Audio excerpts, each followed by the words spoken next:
Okay, bonjour, buongiorno, good morning.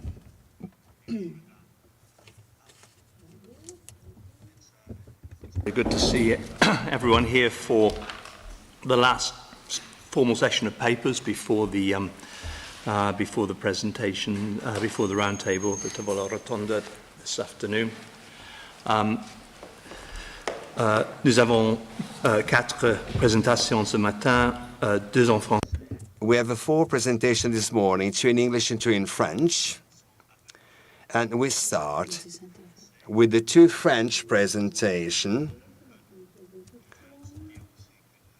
I have to say,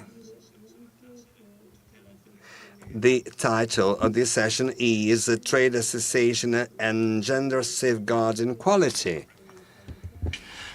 Et la première présentation ce matin, c'est de Judicaël. The first presentation is by Judicaël Petrowiste. Les pourpoints et l'aiguillette, les associations professionnelles du XIVe et XVe siècle.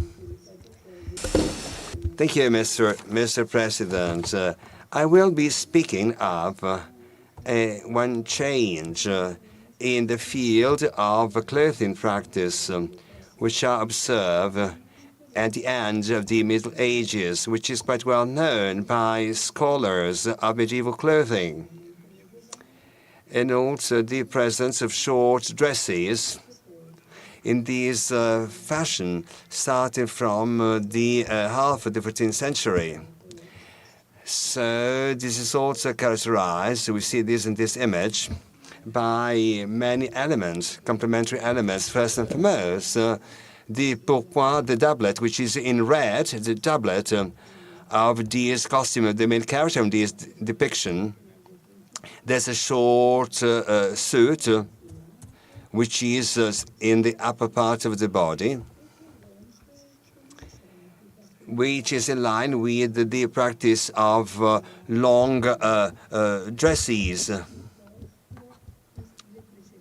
which was about the previous style.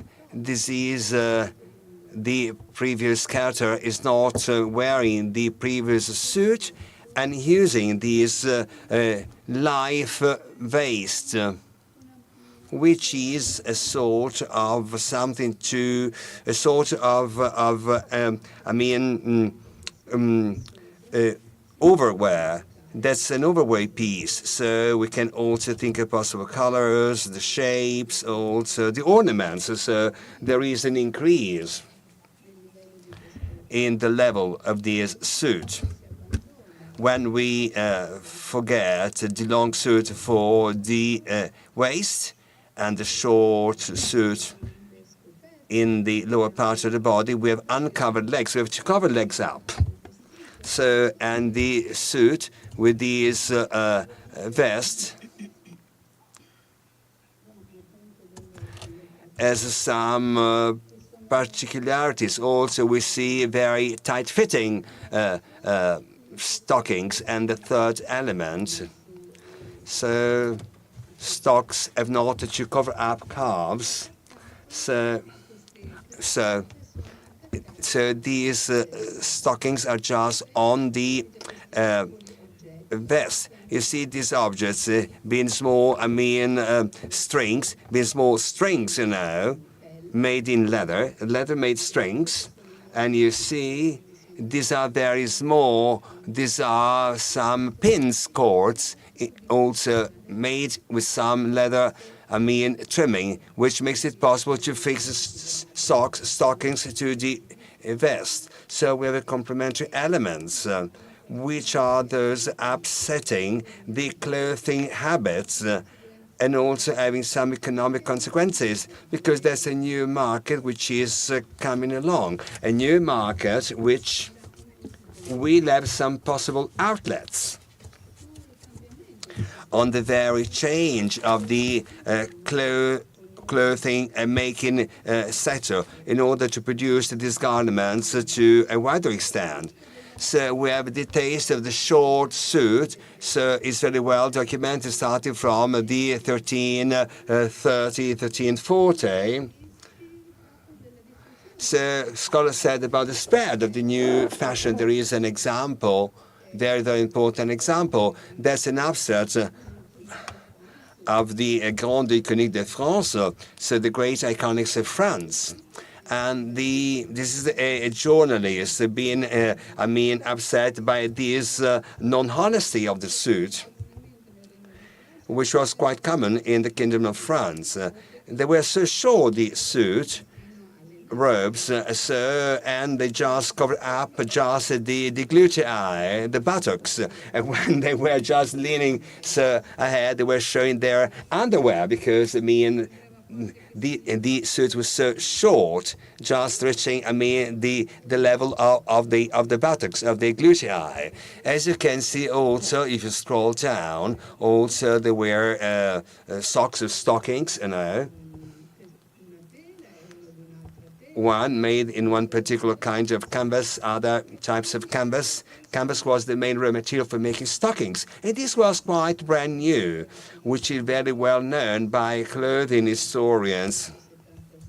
In 1873, Viollet-le-Duc and Quicherat, who made some very in-depth studies starting from 1950, which also gave origin to a fundamental paper in 1980. To sum up everything very quickly now, Piponier's statement. So this vest is very tight. You see this, so you see, and also which is a tight fitting, and inside the suit you see some trimmings made in cotton or also made in silk. These trimmings. So we have the French definition of this. So we have a lot of replenishment of the shoulders, the chest, and also is fixed with some buttons. Also, we have a manufacturing unit, and I want to tell you about this manufacturing unit. Made a lot of these pieces of garments. This garment is very tight-fitting, and just to get this very tight-fitting must be assembled with different, different clothes, and also you have to cut off the sleeves. This has been rounded up to avoid the creases, the pleats of the elbow area of this garment. And so the assembly is made with some sizes being just disrupted vis-a-vis the traditional sizes, which are more typical of long suits of the previous epoch. We were just cut off to avoid creases. And also we have the overprice for these garments also. In the ledgers, we do see that this tailor is paid to make this corset, and the price is the same. Short or long suit doesn't matter, but the short suit is more technical, so the work required is harder to make. So this fashion of the short, suit started 43 and 80 from the aristocratic milieu. The aristocrats like this very much, and this is spread throughout Europe very quickly. This is the case of the medieval West, and this is also spreading out in the communities. In the milieus of the 15th and 16th century, we see this corset, and also in urban milieus towards the end of the 14th century, and also during the first half of the 15th century. This short suit has been chosen by craftsmen also at the second half of the 16th century. This is also worn by some peasants. And so there is, they say, a drop of level. We will have just the corsets of the aristocrats, and then we will have the corsets of peasants, peasantry, not made in the same fabric, in the same textile. Just in the case of Colin de Leroy Taylor, you see that this production varies according to the clientele. The aristocrats buying some corsets made in Damascus silk and velvet or corduroy, and other university clients do the same, wearing other type of garments of corsets. Well, usually this is the clothing industry in Toulouse. What about the spread of these new garments, new pieces of clothing? It's difficult to find direct sources of this because we have just a few documents of the city of Toulouse for the 15th century Toulouse, and these will make it possible to follow the trendy fashion habits. And also some documents. Also, we have the emergent, these corsets, these jupons, and after this we have these emergent of these suits on the market of Toulouse, with some specialists in cloth making. We say the jupons. That's just a slang term used in Toulouse. These are corsets. We can also referring to tax registers being studied by Philippe Wolff in the Toulouse evaluation in 1335, according to the hamlet of Toulouse, the northern part of the city, with the tax records or ledgers, with 64 taxpayers working in the textile industry, making jupons, making these pieces of garments, making corsets or vests, vests. And then we have those making these cord strings. So some made, also the garment, but also the cord strings. But the corsets were used as something to wear under the armor to protect their bodies. But the production is not important enough, because at the time of these declarations of revenues, some taxpayers said, I'm just making corsets, I'm not making cord strings. Conversely, at the end of the 14th century, thanks to the ledgers of 1398, we have some taxpayers who said, being workers of some kind of products just for Toulouse, we do see the emergence of 474 taxpayers working in the textile crafts, and 70 making pourpoint. So they were juponiers, making corsets. They said they declared to be makers of cord strings. What's interesting, even this time, we have some relative prosperity of the main producers or manufacturers of vests and stockings, with some professional crafts shown clearly. We do see that 18 stock makers, they have quite consistent assets, more than 200 livres, and 17 of them, they have a higher amount of properties or assets.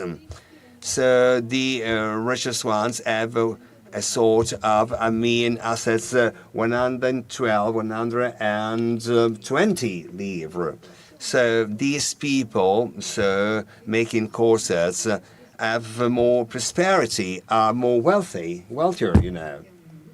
vis-a-vis the local dressmakers or tailors.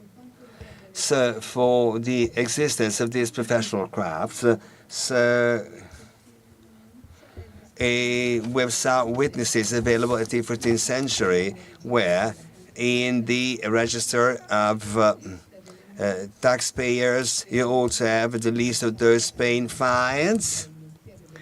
So by the wardens of the gift of the town. So we have this in the taxpayers register, and anytime we also see the amount of the fines, not just the tax amount paid. And this make it possible to understand the the background, the landscape of the professional crafts. We have 56 crafts being just registered. So those making corsets, bags, and then also we have at the end, we see people declaring themselves being corset makers. And at the very beginning of the 15th century, also some additional crafts being organized, like corset makers, or also being reported, having their workshop on the street. And we see them to emerge in the outskirts. Also, we have some craft statutes. I already mentioned some of them. We speak of penalties and also fines. So these statutes are very well known because we have these registry of the Toulouse craft register, make it possible to exert these craft. We have the list of all the statutes which are being stocked and also conserved. And now we have some stock makers in 1440, so making jackets and they sew these crafts have been very well structured. They thought it was useful just to draft the statutes. What's interesting, anytime we have these differences of statutes being preserved, these are some reforms, changes or amendments or pre-existing statutes. That's very interesting in a way. So when we studied these statutes, I was very much focused on two main crafts. The one making jupons, jackets, and the other group, first and foremost, those making jackets. This is 1446, those making jupons. That's a reform statute, showing this craft is not a single one. So those making jupons is also sharing this activity with tailors. So the wording of the statutes now, the title is Statutes of Tailors and Jacket Makers, Giponniers. And also we have some autonomous approach in this craft by the jacket manufacturers and makers. After these, headline of tailors and jupon makers, we have a new item very similar to the previous one. Also, we show jacket between inverted commas, jupon makers, and now we have some sort of recognition of the autonomy. And this entails some additional autonomy, which requires some expertise in making jackets or jupons. And so we say also these statutes, which is encompassing different product lines. But the craft has never been mentioned by tailors.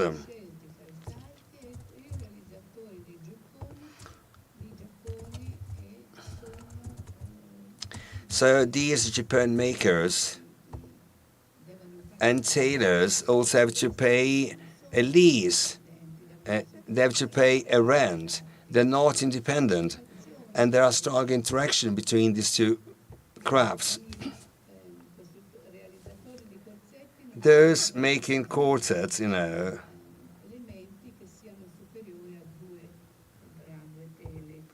cannot use more than two canvases. So we have a certain size to remember as to the measure of the garment.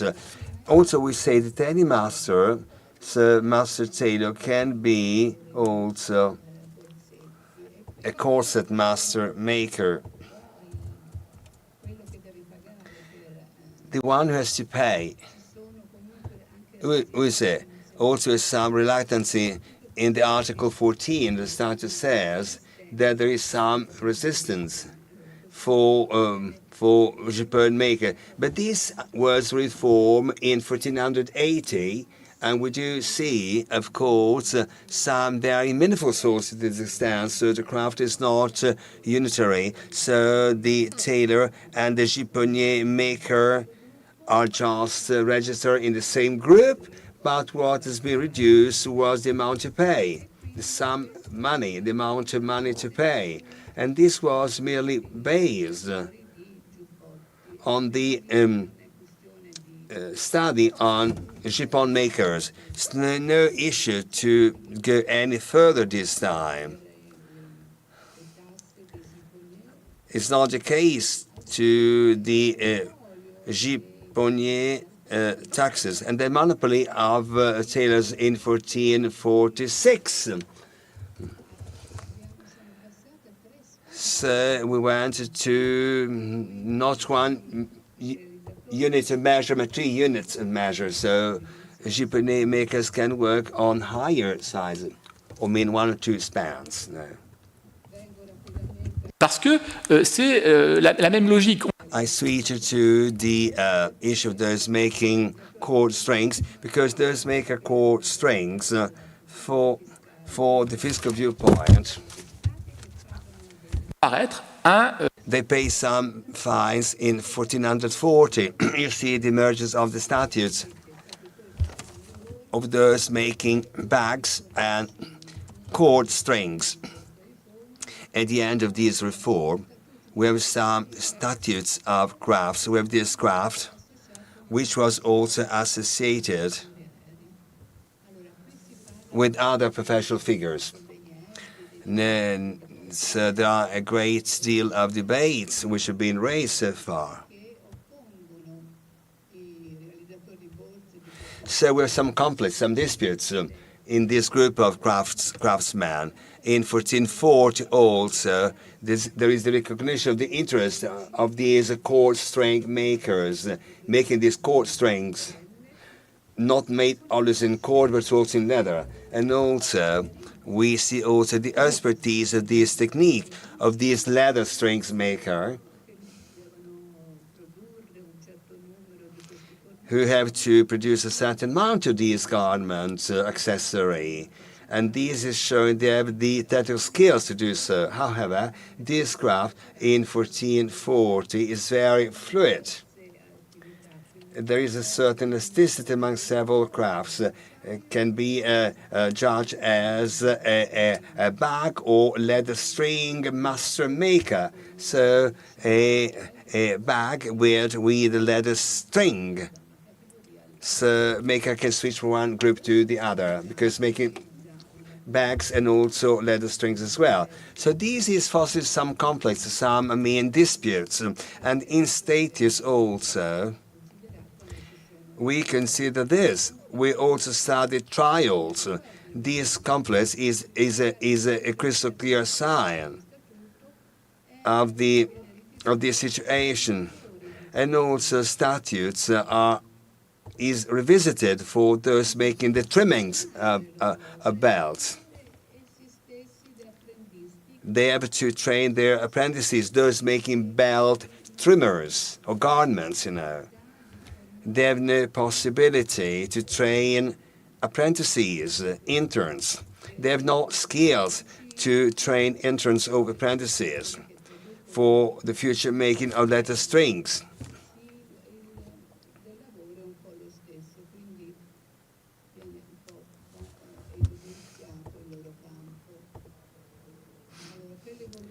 For the evolution in 1465, we have some additional needs. Additional needs of having masterpiece in clothing sector. Once again, leather strings with the order, or preparing dyed bolts of skins or leathers. To finish this off, there is a lot of dynamic trends. First and foremost, the dynamic trend of these activities, which is caused by the new taste of clothing at the end of the Middle Ages in the Toulouse community society. Also, we have the growth of new economic stakeholders, players, defending themselves against the strong appetite of other guilds, belt makers in first, and then the recognition of the importance of a technical expertise in making a craft. That's a bit difficult to do. This full recognition of experiences, know-how, capabilities is possible in a very stepwisely manner, thanks to the mere recognition of really works of art. So these were masterpieces. So belt makers made also masterpieces since they were very skilled. And another point about the professional history of crafts in Toulouse witnesses the strands moving these several members of this craft all around. This strand is seen to the reform of the statutes, which makes it possible to set up some rules in favor one of the other craftsmen. So the statutes of craft is an essential material, regulamentary, material, and not in touch with the rigid, stiff schemes, apart from the logic of economy. Thank you. Merci bien, Judicaël, pour une présentation. Thank you very much for this very interesting presentation, which has paved the way to the real story of this craft. You've been very precise, and you place this within the broader context of other documentary sources. Thank you very much for your excellent doing. Now we have another presentation in French as well. Now it's up to Nicolas Moucheront from Paris-Cité University about the creation of new craft in Venice in 1596. The art of calcineri. Le 25 mars 1596, So on the 25th of March 1596, 20 building materials merchants gathered in Venice near the Zattere Quay at the Hospital of the Incurables. They decided to found a new guild, the Arte dei Calcineri, in the highly conservative world of the Venetian building trades. The formation of a new guild was a significant event, which we shall attempt to explain by addressing three main questions. Firstly, we will focus on the political context in which this guild was established. The early years of Doge Marino Grimani's reign saw the resumption of major public works projects as part of a policy of grandeur that would be undermined around 1600 by the conservative Giovanni faction. This will enable us to understand how, in a populist manner, this Doge and his wife Morosino Morosini revived medieval ducal prerogatives, such as the oversight of guilds, in order to consolidate the patronage networks they had built up, extending even into the circle of building contractors. In a second stage, we will seek to understand who these contractors were who obtained the monopoly on the lime trade from the Doge. By locating the sites associated with the guild's various activities and the residences of a number of its members, we will outline the urban topography of the lime-burning trade in order to better understand the logistics of transporting building materials in Venice. The study of material flows will be developed in a third section. The arrival of black lime on the Venetian market in the 15th century and its widespread use in masonry work during the 16th century does indeed allow us to consider a technical explanation for the establishment of a new guild. The need to deliver quick lime directly to the building site required the transport of this material without any intermediate stages from the kilns located mainly on the mainland to the urban building sites. Such an organization would have led to the specialization of certain transporters in the trade of a material particularly sensitive to humidity. We shall thus seek to demonstrate that political history, social history, and the history of technology offer complementary perspectives for understanding the complex reality of a guild under the Ancien regime. So, as you can see in this slide, in the spring of 1595, with the election of Marino Grimani, the continuation of the major construction projects initiated by his predecessor Pasquale Cicogna was the order of the day. The Rialto Bridge and the Church of the Redeemer had just been completed. New bread ovens were under construction at the gates of the arsenal, and the monumental facade of the new prisons were rising up next to the Doge's palace. The most characteristic realization of the architectural taste of this early part of Marino Grimani's reign is the Bridge of Sighs, which was left unfinished in 1600. In the spring 1597, the solemn entry of Doggaressa Morosina Morosini into the Doge's palace celebrated the return of abundance made possible by establishment of contracts for the supply of Baltic wheat with Dutch merchants. However, the organization of this grand festival crystallized the opposition of the Giovani party to the pursuit of policies of grandeur deemed populist and clientelist. Committed to the traditional rigor of the Venetian patriciate, Leonardo Donnà, leader of the Giovani party, insisted that Marino Grimani organize his celebration in accordance with the established ceremonial protocol of the Doggaressa's entry into the Doge's palace. As no entry of a Doggaressa had been organized since 1557, the Grand Chancellor searched through all ceremonial registers for the details of the protocol for this festival, which provided for the participation of the people organized by the guilds. The courtrooms of a series of magistrates' chambers on the first floor of the Doge's palace were allocated to a designated list of trades in the food industry or operating in the luxury and construction sectors. In each of the small theaters built for the occasion by the guilds within this prestigious architectural setting, refreshments were offered to the Doggaressa and a speech was addressed to her. As the publication of the speeches, yes, so a speech was addressed to her.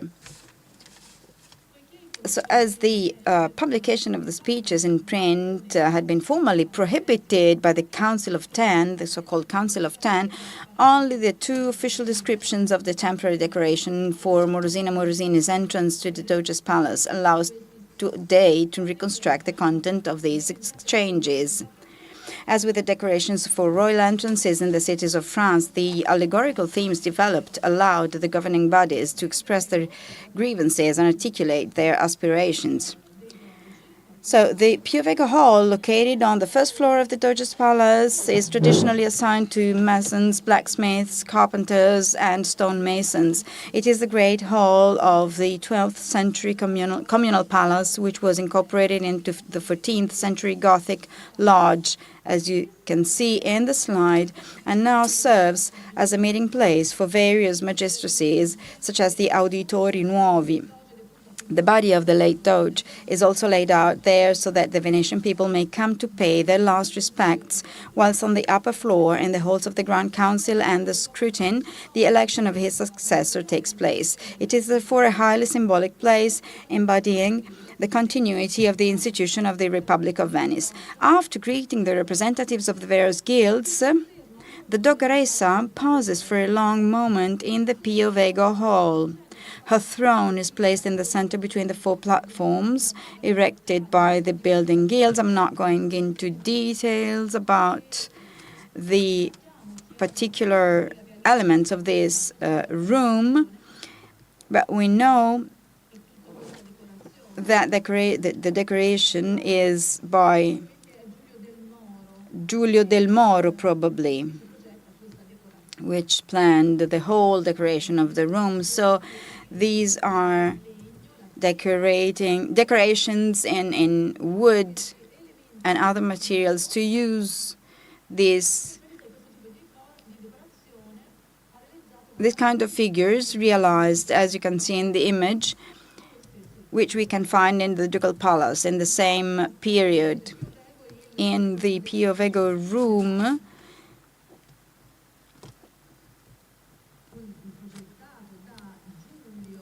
again, the decoration are also planned and done by Giulio del Moro, which consists of painted canvases and stucco ornamentation, a material that Giulio del Moro used in 1591. So here you can see the arches in the lower part, like subdividing the structure until the meeting room with an open space of the medieval structure with galleries and monumental galleries.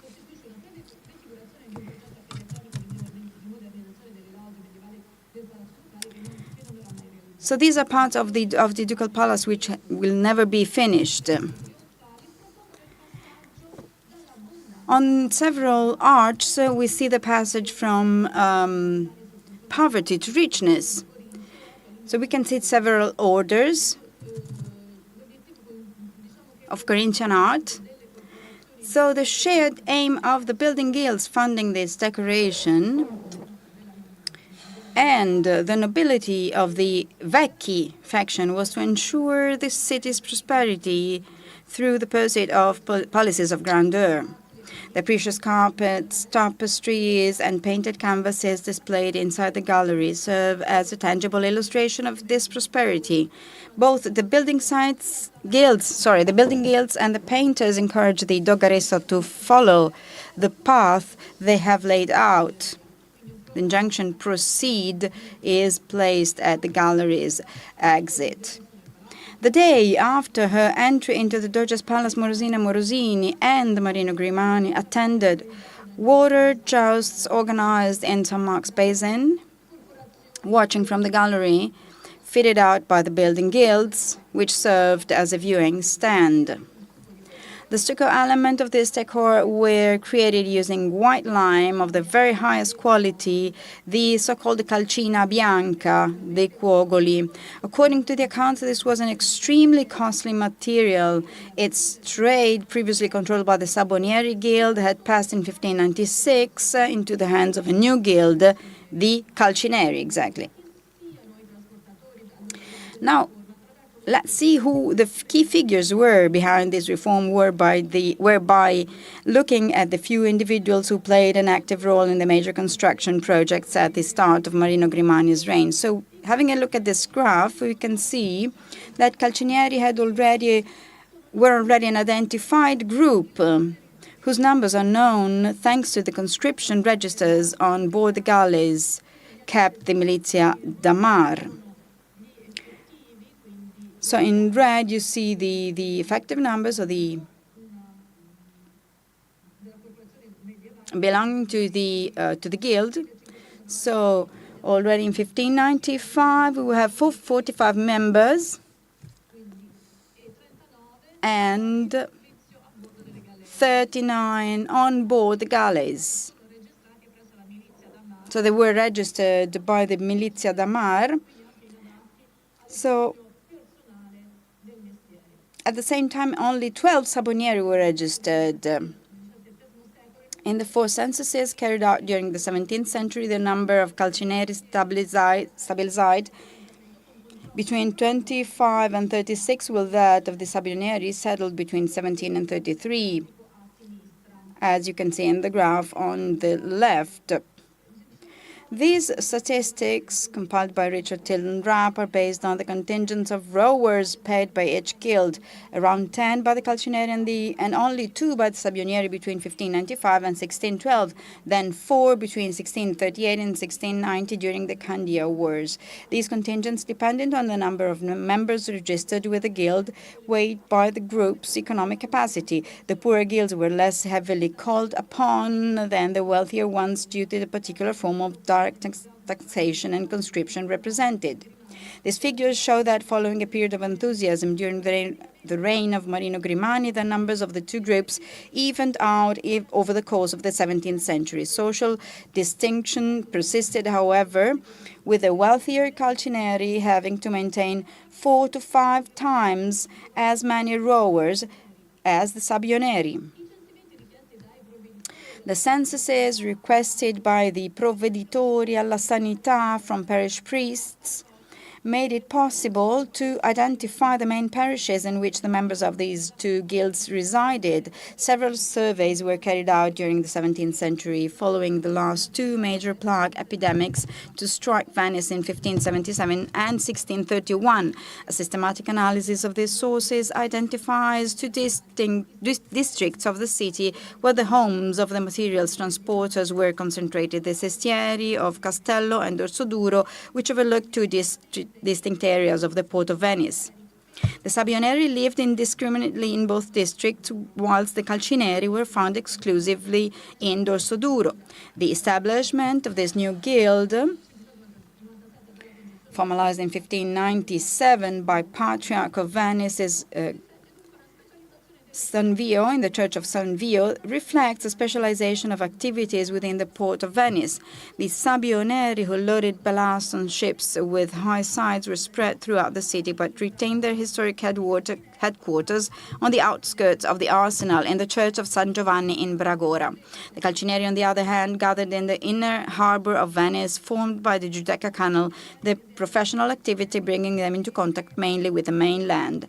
Like the Calcineri, many Sabioneri lived in the parishes of the Dorsoduro district, and there's evidence to suggest that, unlike their colleagues who remained in Castello, they forged closer ties with building contractors. The scuola of the Venerabile di Sant'Agnese, confraternity of the kind many were established in the 16th century, counted 5 Sabioneri among its 60 founding members in the 1580. One of them, Antonio di Andrea Sabioner, who was resident in the parish of San Vio in 1624, was elected Gastaldo of this confraternity in 1604, succeeding the stonemason Bernardino di Francesco Smeraldi. This Sabioner and his father appear frequently around the same time in the accounts for work in progress in the lower parts of the Doge's palace. Their significant volume of business, that's the blue curve you see on the graph, sets them apart from Sabioneri such as Giacomo, the yellow curve. The latter, so here you see the payment to these entrepreneurs. So you have a Sabioner receiving huge payments over time, so a very high credit potential. And in yellow, the yellow curve showed a less rich Sabioner.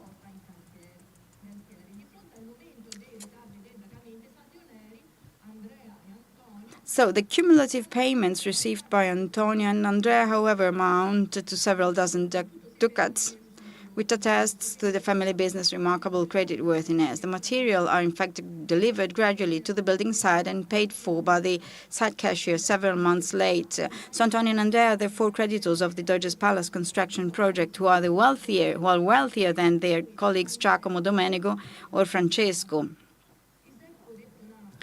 Isepo, detto Napo, was one of the 20 founding members of the Calcineri Guild in 1596, and his name appears on the guild signboard, painted in 1602, whilst he held the office of Sindaco.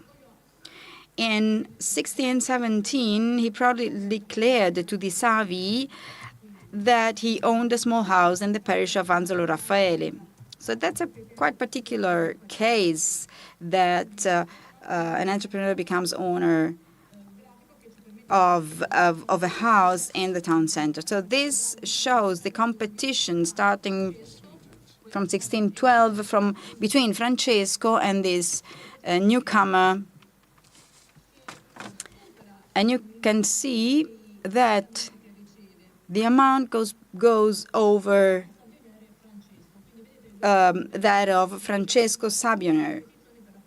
So here you can see the fierce competition for about the building materials.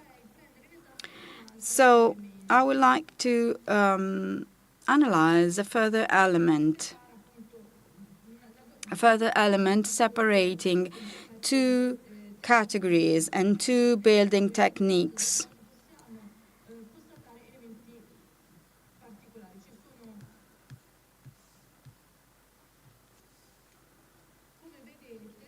As you can see on the slide,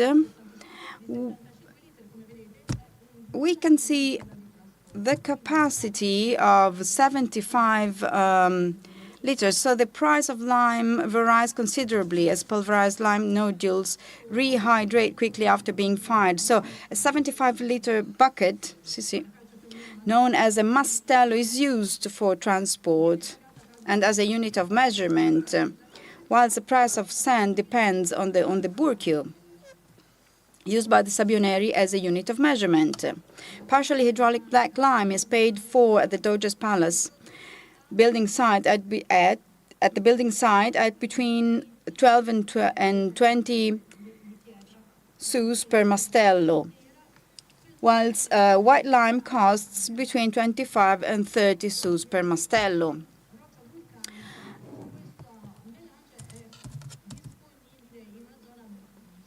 The production of black lime, on the other hand, here we had the production of black and white lime. So the production of black lime, on the other hand, involves the use of marly limestone containing a specific proportion of clays, limestones, and volcanic rocks.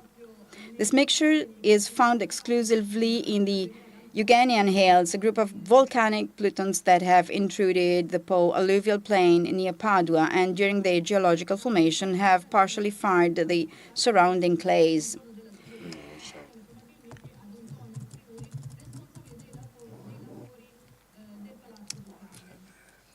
The calcineri gathered in the harbor of Venice, formed by the Giudecca Canal,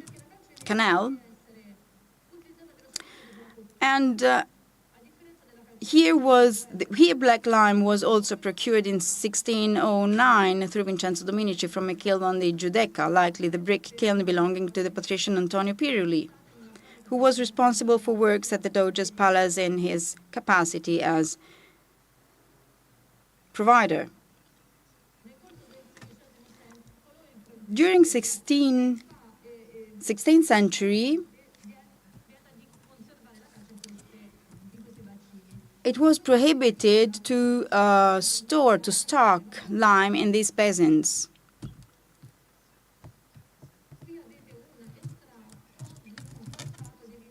Here's an extract of a document by Vincenzo Scamozzi, dating back 1615, saying that the lime had to be stocked just shortly before the use. So the lime had to be quick lime before the use on the building site. Oh, so you can see that the text, the displayed text is already in Italian. So for you to better understand, for the Italian speakers, of course.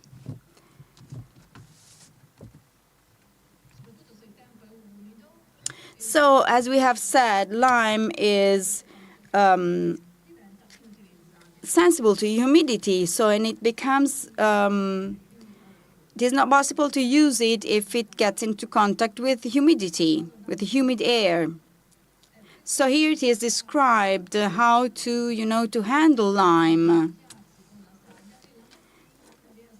It is, for example, better to mix it with sand so that it stays soft in a way for the whole day, so that it stays ready for some days. So in humid places like the area around Venice, the transportation needs to take into account the contact with humidity. So therefore, there were kilns around to be used. So it is also used back in those periods of 17th century, also the white lime. And therefore, also new trades have formed. Again, also the Guild of the Calcineri. So to conclude, The creation of a new trade in Venice, the Calcineri Guild, established in 1596, and it was a result of a combination of political, social, and technical factors. The economic importance of lime in the building industry made the trade in this material a major issue. The control of a supply chain by few families of transporters linked to building contractors enabled them to secure a leading position on public and private building sites. These transporters no longer felt any solidarity with the medieval guild of the Sabioneri and eventually broke away. However, the need for this separation is accentuated by developments in construction techniques. Unlike white lime, which can be slaked well in advance, black lime must arrive at construction sites in its quicklime state, and reducing the number of intermediaries becomes a guarantee of quality. Thank you.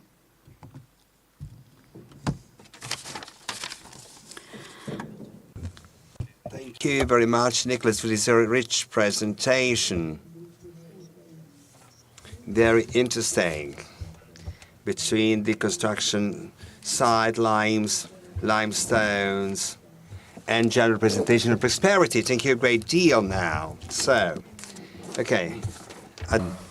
Third presentation of the morning, and we're moving into English now with Alessia Meneghin from Universitat de València, and Alessia's paper is on reusing matter, defining quality, wool, metal, and the governance of ruse in the Florentine guilds, 13th to 15th centuries. Thank you. Thank you, Monsieur le Président.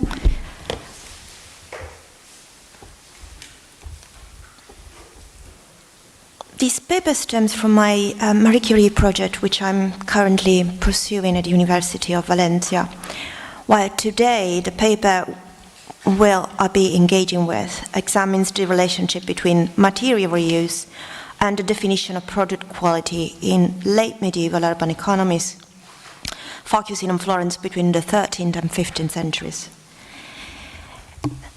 The paper addresses a central question. How did guild systems reconcile the widespread practice of reuse with the need to guarantee quality, reliability, and reputation in artisanal production? While reuse has often been interpreted as a marginal or emergency strategy, recent scholarship increasingly demonstrates that it constituted a structural component of pre-industrial economies. In this context, Florence offers a particularly revealing case. Its guilds developed sophisticated regulatory frameworks that govern not only production techniques, but also the circulation, transformation, and legitimacy of materials.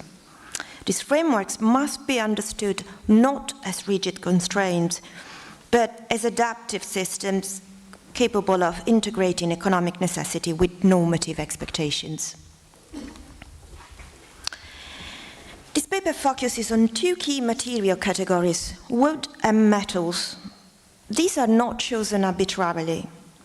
Their ubiquity allows us to observe systemic dynamics across sectors, while the contrasting physical properties, perishability versus recyclability, made them ideal for comparative analysis.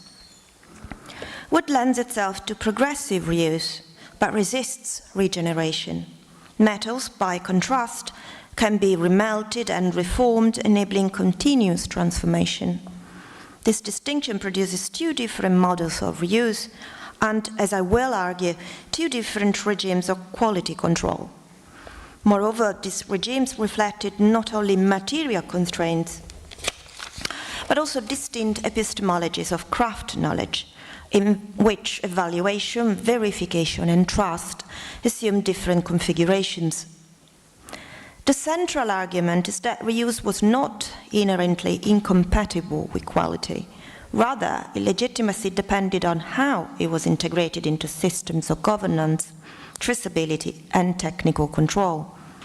Quality, therefore, emerged not as an intrinsic property of materials, but as a relational construct shaped by institutions, skills, and market expectations.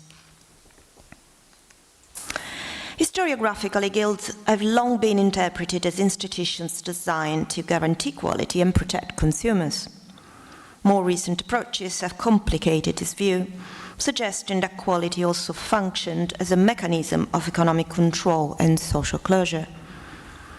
Guild regulations on materials and techniques could limit competition and reinforce monopolies, while at the same time constructing trust in the marketplace. This dual function, protective and exclusionary, becomes particularly visible when examining rules concerning access to materials. In this sense, quality operated as a form of collective reputational capital. It was not merely technical compliance, but a shared standard that linked products, producers, and the city itself. Marks, seals, and institutional oversight created systems of traceability that reassured consumers and enhanced the prestige of urban manufacturers. Importantly, these mechanisms extended beyond the finished object to encompass the entire chaîne opératoire, including sourcing, processing, and exchange. Within this framework, reuse posed a potential problem. If quality depended on traceable and pure materials, then recycled or second-hand resources, often of uncertain origin, could undermine trust. Yet this tension must be understood in context.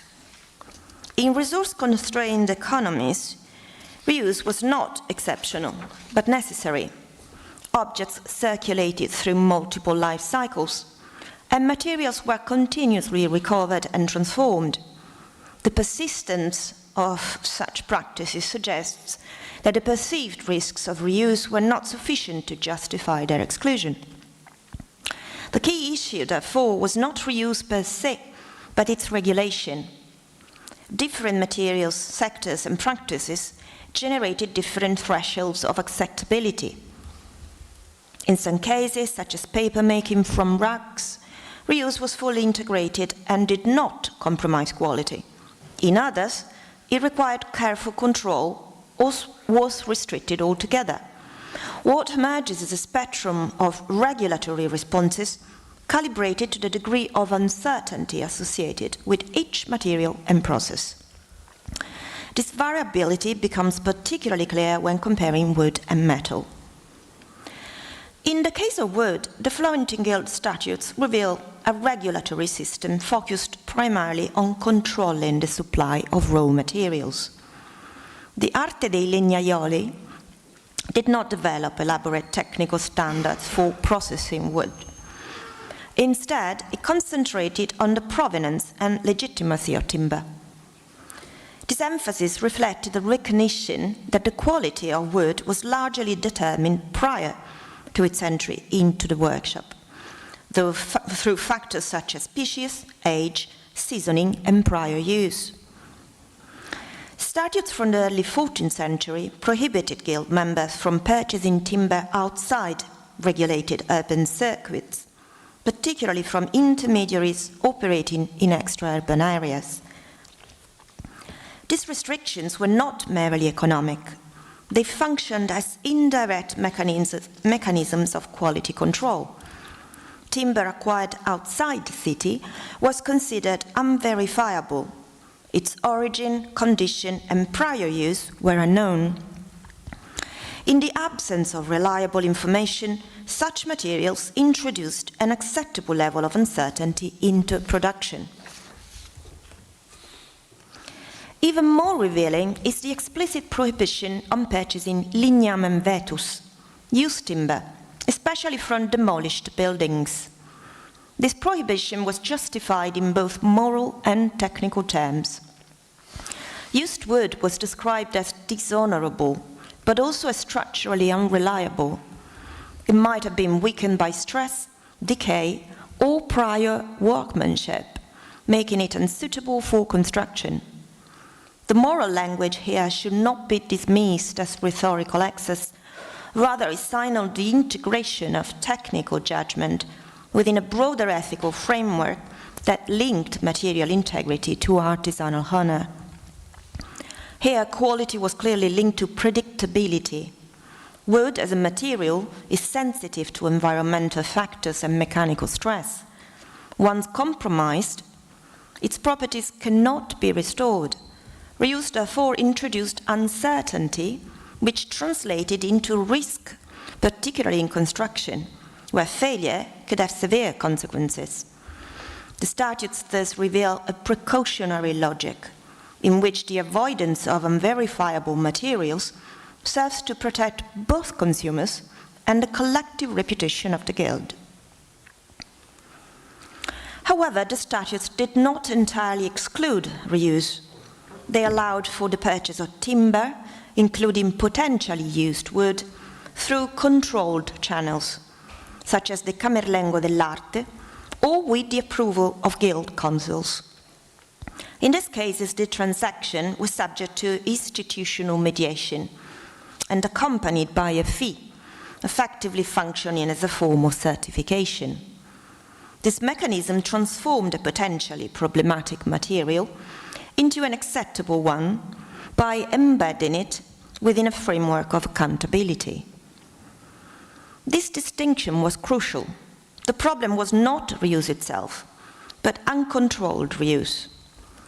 When materials were reintroduced into regulated circuits, they became acceptable again. Quality, in this context, depended less on the intrinsic condition on the material than on its traceability and the reliability of the transaction. The act of certification did not alter the physical properties of the wood, but it redefined its epistemic status from uncertain to verified. Thus, in the wood sector, we observe a model of reuse that was extensive but tightly governed at the level of procurement. The guild strategy was to minimize risk by controlling access to materials rather than by transforming them. This approach placed institutional trust at the center of quality, privileging regulated exchange over technical intervention. A very different picture emerges in the metalworking sector. Here, reuse was not only widespread, but structurally embedded in production processes. Workshops routinely collected scrap, discarded objects, and production waste, which were remelted and transformed into new artifacts. This practice was not a deviation from normative production, but one of its defining features. The key difference lied in the material properties of metal. Unlike wood, metal could be regenerated through melting. This allowed for a form of reuse that was not merely additive, but transformative. Old materials could become entirely new objects, with different shapes, functions, and scales. As a result, the history of the material, its previous uses and forms could be effectively erased through processing.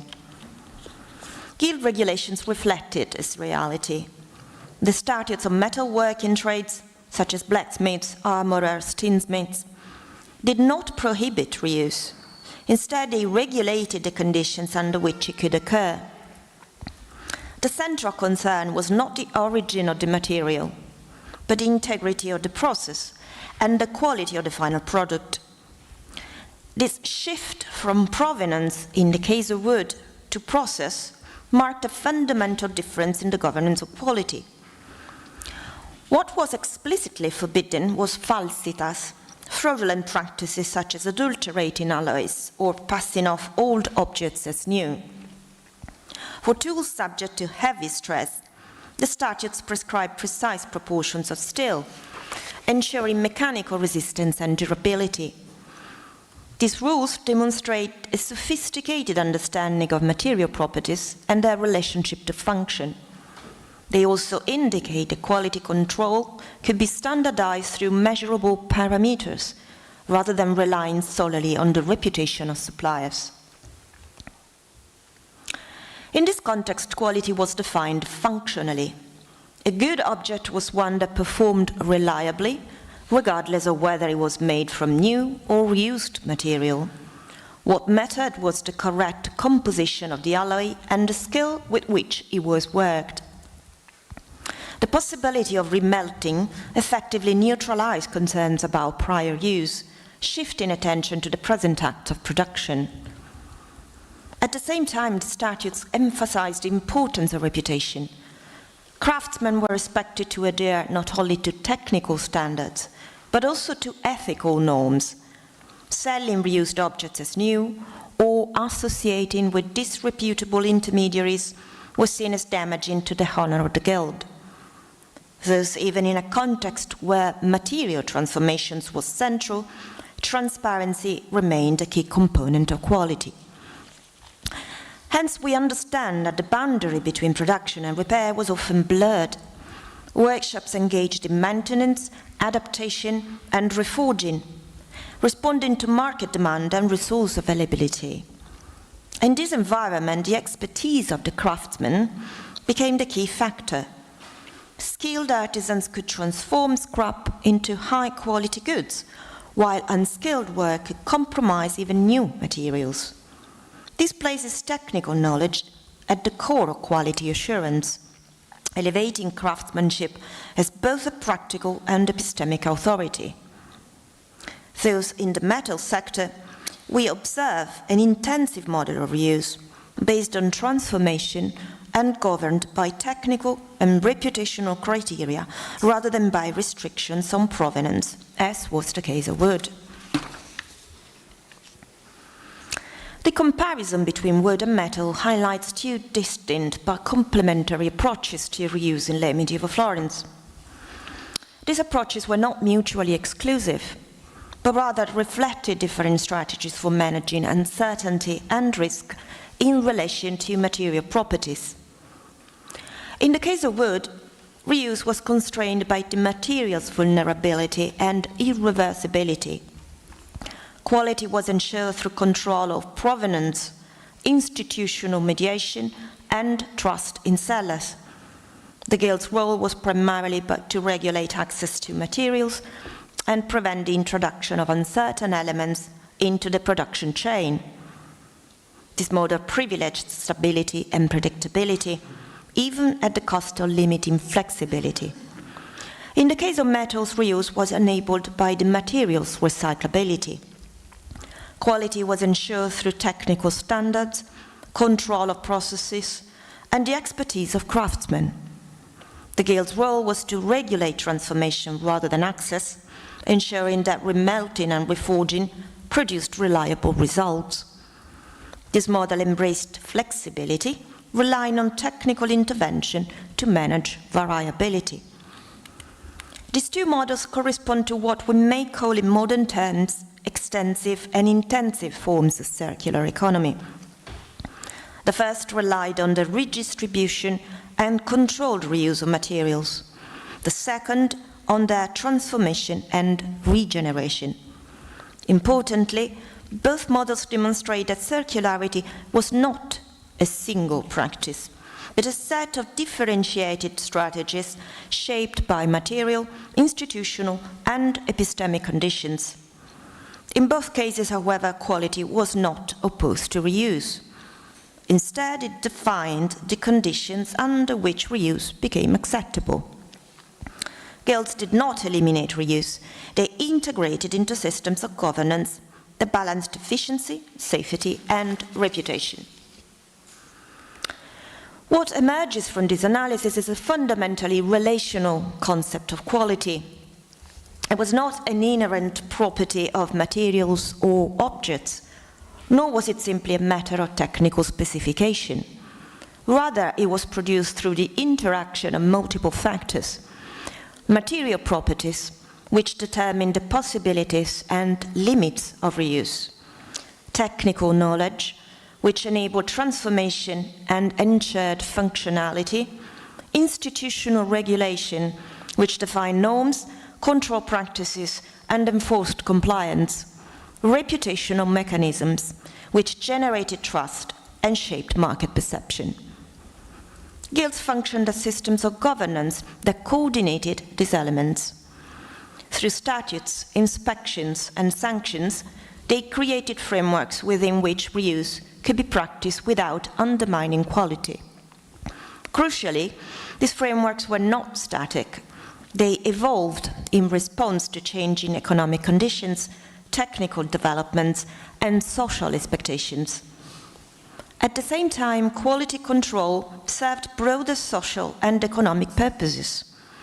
It reinforced the identity of the guild, supported its claims to authority, and contributed to the prestige of the whole city. In this sense, quality was both a technical and a political construct. The regulation of reuse thus became a lens through which to observe the interplay between material practices and institutional power.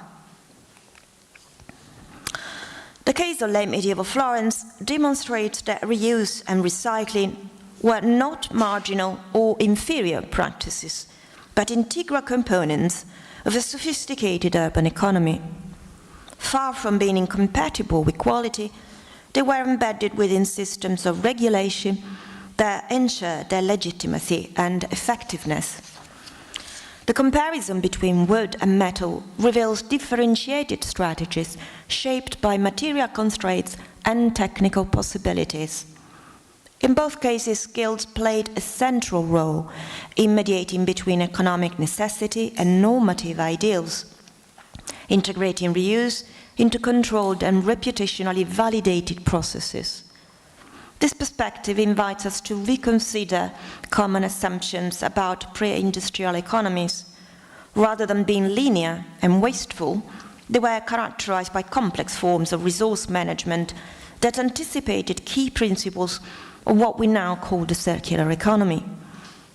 Ultimately, quality in late medieval Florence was not defined by the novelty of materials, but by the capacity of institutions and artisans to manage them responsibly.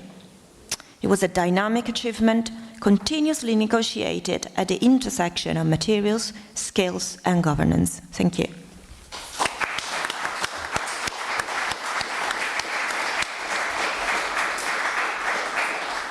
Well, thank you very much indeed, Alessia, for a very wonderful presentation, precisely presented both in terms of language and time and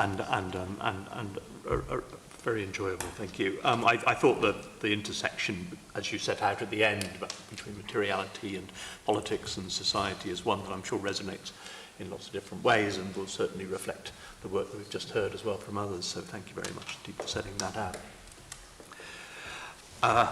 Fourth paper of this session, and our last, is from Maxim Mordovin from Eötvös Loránd University in Budapest.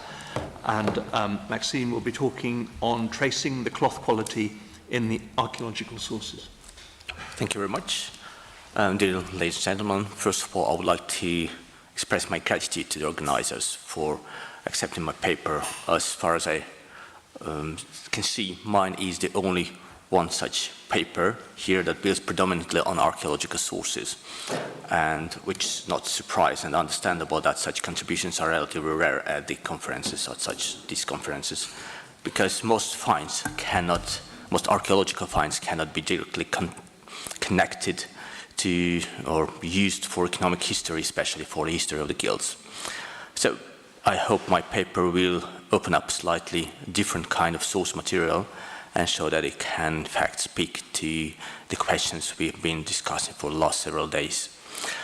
And in the Middle Ages and early modern period, textiles were one of the main engines of the European and increasingly global economy. Everyone needed clothing, from rulers to the poorest inhabitants, and cloth not only protected and warmed the body, but also expressed status and identity. Demand was constant because garments were out quickly and fashion changed, creating a continuous need for replacement. From the 11th and 12th century in Flanders, and from the 14th century in northern Italy and England, local economies came to depend heavily on textile exports. Each producing town or region developed specific types of woolen cloth that were easily recognizable to merchants, ensuring their quality was literally vital. A reputation lost through declining quality was almost impossible to recover. As a result, cities began regulating the production process in great detail very early. Statutes prescribed, for instance, the thickness of fiber of the yarn, the density of the weave, the standard dimensions of the cloth pieces, and the procedures for fulling, dyeing, and shirring.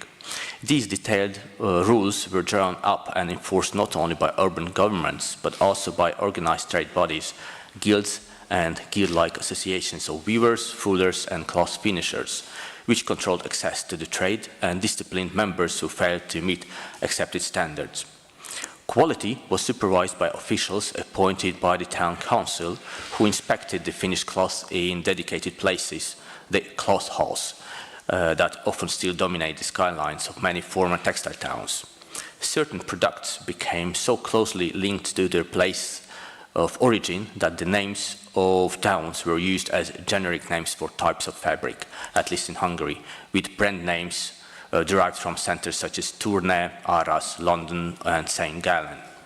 Intense competition pushed poorer or later developing towns into imitation. Unable to match the resources of major centers like Ypres, Arras, Bruges, Ghent, or Brussels, smaller producers often copied their products and marketed them under their own or under misleading names. Because their raw materials and equipment were usually of lower quality, these imitations rarely matched the originals, yet every bale of inferior cloth sold under a prestigious name threatened the reputation and income of the great centers. Faced with these challenges, a form of brand product protection emerged from the 11th and 12th century onwards, closely tied to the authority of town councils and corporate trade associations. Producers and cities began to mark their textiles. First, they experimented with painted, embroidered, or interwoven signs along the edge of the cloth, but these were easy to copy. Wax seals were tried next, but they proved too fragile for long distance transport. A more durable solution drew up a much older practice, the use of lead seals. Lead seals or plums, already known in the Roman Empire and kept alive at Byzantium. So there's a nice example of a Roman lead seal. From the late Middle Ages until the modern period, outside the papal chancery, the use of lead seals became almost entirely restricted to the textile trade. The earliest known lead seal dates to the 1270s. Up there, it was made in Leiden and found in Amsterdam. From that time onwards, the practice spread rapidly across Europe. The growing demand for seals is well illustrated by Ypres, where by the early 14th century the council was ordering tens of thousands of blank lead seals each year for the woolen cloth. During the same century, cloth sealing became established in France, was adopted in northern Italy, and in the western cities of the Holy Roman Empire. And by the 15th century it was in use in Bavaria, Silesia, Bohemia, Moravia, and Austria. In the 16th and 17th century, virtually every European town producing cloth for export used lead seals to mark its textiles. And by the cloth seals, the quality was shown by the number of the seals, like we see up there, or the size of the seal, like the one from Amsterdam. So the larger was the seal, the higher quality the cloth was, or, of course, the number of the seals showed that 2, Zweisiegler, Dreisiegler, Vierziegler, that's how it appears in the written sources. Most cloth seals were cast in lead and consisted of 2 small discs connected by a thin strip. The strip was folded around the selvage of the inspected cloth, and the discs were pressed together using special pliers or dies, often with a rivet on one side, locking into a hole on the other.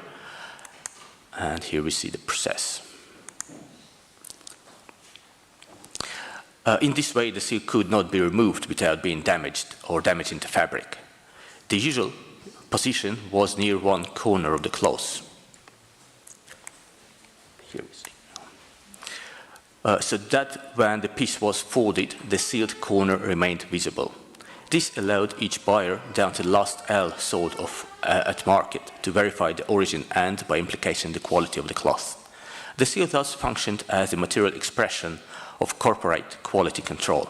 Only cloth that had passed through the hands of recognized officials of the guild or town could legitimately bear the mark. For the historian, these small, often heavily corroded objects are therefore of exceptional importance. They document the presence of specific woolen textiles from specific towns at specific places and times, and they complement routine evidence such as customs accounts and inventories, which often record only values and broad categories of goods. In recent decades, metal detector surveys and excavations have uncovered thousands of cloth seals, particularly in Central Europe. In Hungary alone, finds have revealed the presence of cloth from many centers that are scarcely, if at all, mentioned in written sources, namely from places, towns in Bavaria, Silesia, and Moravia. Hungary offers an excellent perspective from which to study the circulation of European woolens, because both written and archaeological sources show that the kingdom lay at the meeting point of several major cloth producing zones. Hungarian customs accounts, price regulations, urban records, and private inventories reveal a lively and varied trade in woolen cloth from many Italian cities. While the archaeological record confirms and refines this picture, the written evidence has long been known through the work of Hungarian historians, and this shows not only the presence of Italian woolens in the kingdom, but also the gradual transformation of this market between the 14th and 16th century. Among the Italian centers represented in Hungarian sources, Florence occupies a particularly prominent place. Here we see some Italian cloth seals, and Florentine is here. By the 14th century, Florence was already a major producer of export-oriented woolen cloth, and its products reached the Hungarian market through the activities of Florentine merchants and their commercial networks. Venice also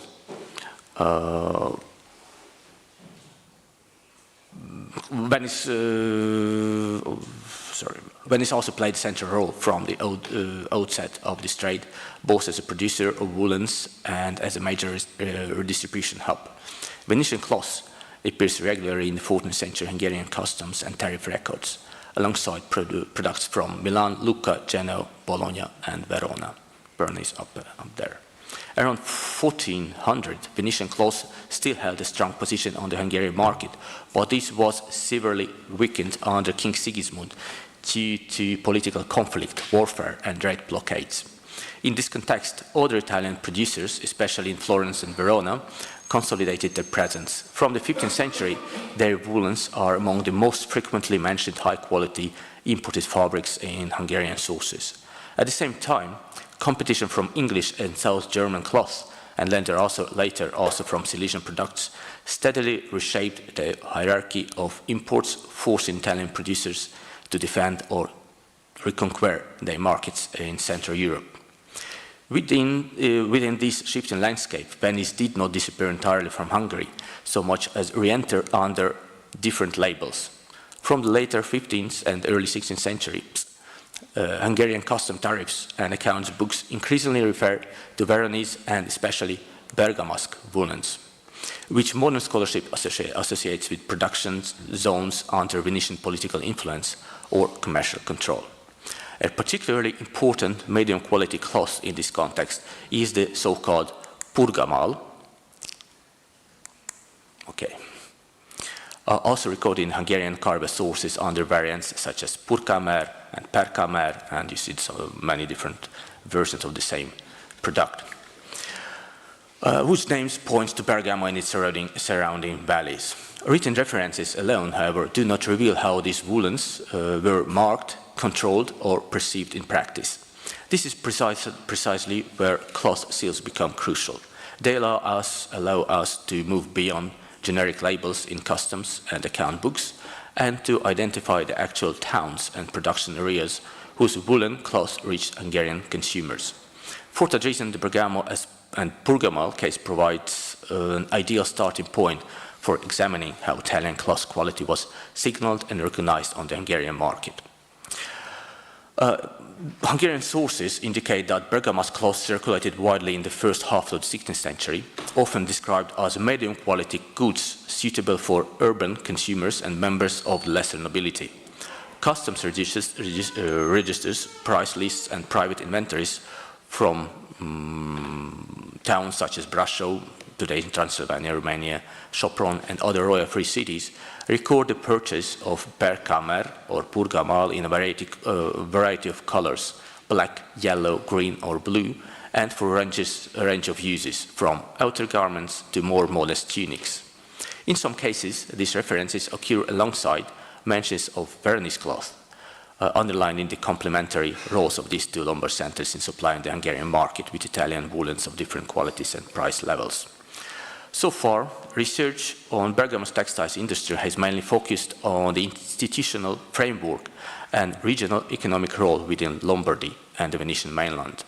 Much less attention has been paid to the particular mechanism of quality control and cloth sealing in Bergamo and its dependent valleys, and to how these practices were perceived abroad. Yet it is clear that the setting and enforcement of standards rested with local corporate bodies, councils, confraternities and guild-like associations of textile producers and merchants, whose decisions were made visible on the seals attached to exported cloth. This is where Hungarian cloth seal finds become particularly valuable. Archaeological evidence demonstrates that cloths marketed as bergamask mask a more complex geography of production, we can see here. There are no such cloth seals in Hungary which would be connected directly to Bergamo, but there are a group of cloth seals characterized by a mounted figure and on better preserved examples with a visible inscription, which can be associated with these sites visible, presented on the maps on these places like Gandino, Lovere, Zovere, and some smaller. And here we have some examples for those seals. So this group is characterized by a mounted figure, and on better, so you can see from Zovere, just it's well visible here, some traces of Zovere. It's quite obvious, so it was not a question when it was read. It was only a surprise when it was finally identified. Similar seals had been found. There is another group from Lovere, abbreviation of Lovere, inscription Lovere, Lovere, Lovere, and the Germanized version Lofer of the same settlement, but the mounted figure is still there. Next group is, another two places, two settlements from the same valley of Gandino, Val Gandino, Cazzano, Sant'Andrea, and Leffe. Just Cazzano is quite obvious, Leffe, these two F's refers, and there are some better preserved examples of the same type. And last, I would say that my favorite one is from Gandino with the dragons. Considered together, the distribution and epigraphy of these seals strongly indicate that several smaller centers in this region produced the medium quality woolens sold in Hungary as bergamask cloth. Thus, the clear commercial name Porgamal represented many workshops and communities whose presence is now revealed mainly through lead seals.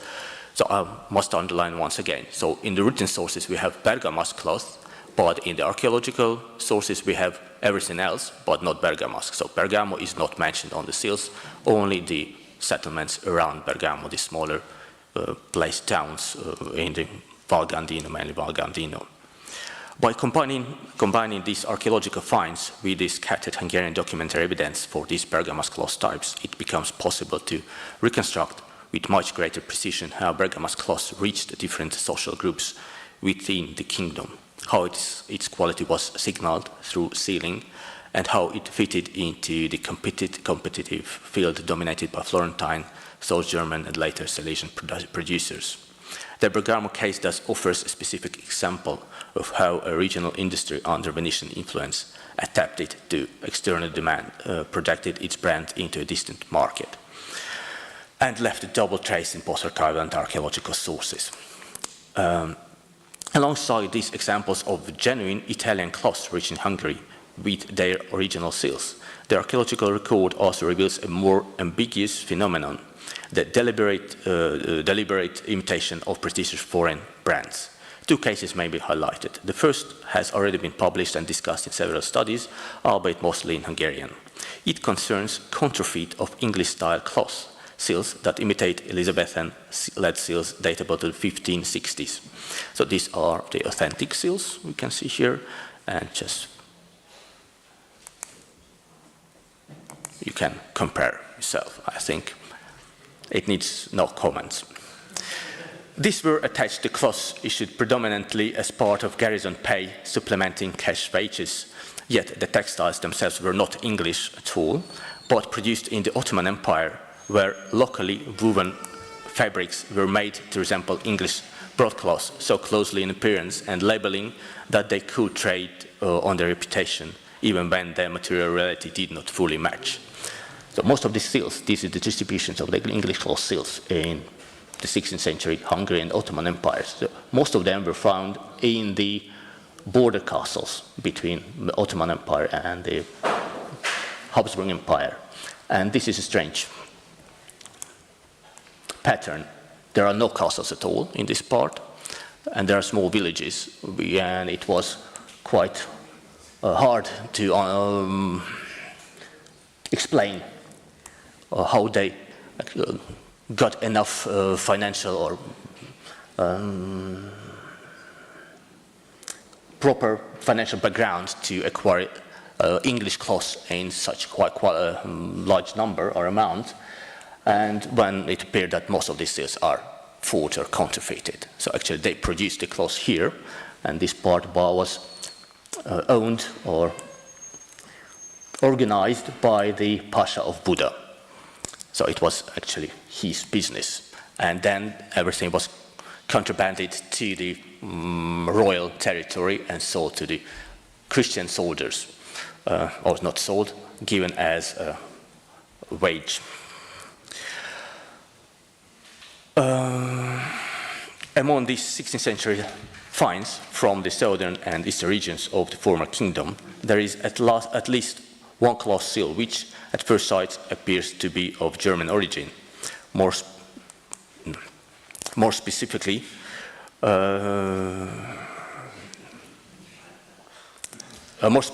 Nuremberg, but on closer inspection proves to have been manufactured locally. So here we see. This German-looking seal suggests that at least some Hungarian producers of merchants, so these are the original authentic Nuremberg cloth seals, and this you can see the difference again, no comments are needed. At least some Hungarian producers or merchants sought to appropriate the commercial capital associated with so German cloth by forging the seal rather than the fabric itself. The aim was not necessarily to reproduce all the technical qualities of Nuremberg or other Bavarian woolens, but to attach a familiar and trusted sign to a cheaper product, thereby gaining access to markets or price levels otherwise reserved for imported cloth. Both cases show that cloth seals, originally introduced as instruments of quality control and urban authority, could themselves become objects of forgery once their semiotic power was widely recognized. For the historians, such counterfeit or hybrid seals are as revealing as the genuine ones, for they mark points of tension within the system. A moment when the value attached to particular brands, cities or regions was sufficiently high to invite imitation. So cloth seals began as practical instruments of urban and corporate authority and quickly became central to the system of quality protection in the European textile trades. They offered what guilds and town councils presented as a solution to the classic information problem between producers and consumers. By certifying the cloth and its maker, they claimed to guarantee that only fabrics meeting agreed standards of fiber, weight and finishing could lawfully be sold. The Hungarian material allows these mechanisms to be observed from the receiving end of the system. The case of Bergamo and Purgamo illustrates how medium-quality regional industry under Venetian influence could project its products into the Kingdom of Hungary, adapted to a market already shaped by Florentine Veronese cloth and by competition from German and English producers. Here, seals and written sources together reveal not only the names of exporting towns, but also the practical ways in which their quality guarantees traveled across borders and were recognized and sometimes preferred by foreigners consumers.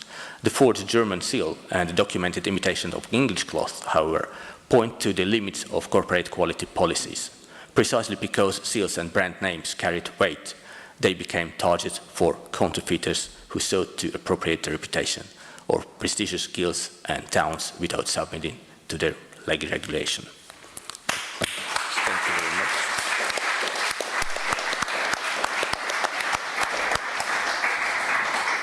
Well, thank you very much indeed, Maxime. It is indeed very good to have the archaeological component brought into the discussion, and also it works so well with the materiality that we've heard from our colleagues as well this morning. I thought it was a very interesting paper, and again, you did intersect very nicely with insofar as it was possible, documentary sources that allow that insight. So thank you very much indeed for an excellent paper.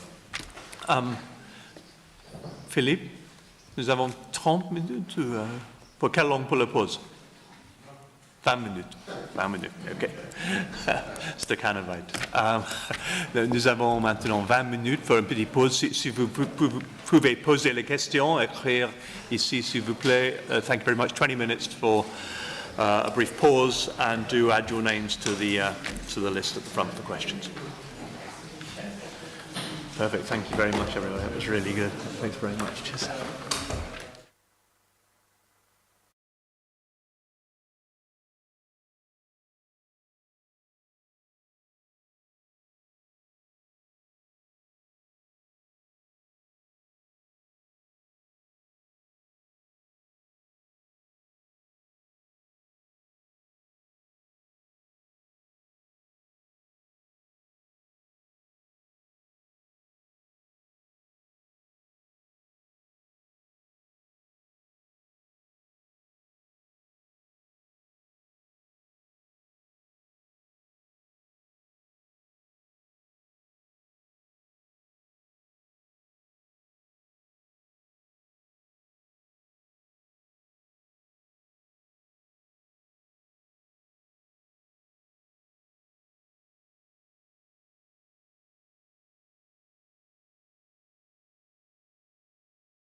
else is coming.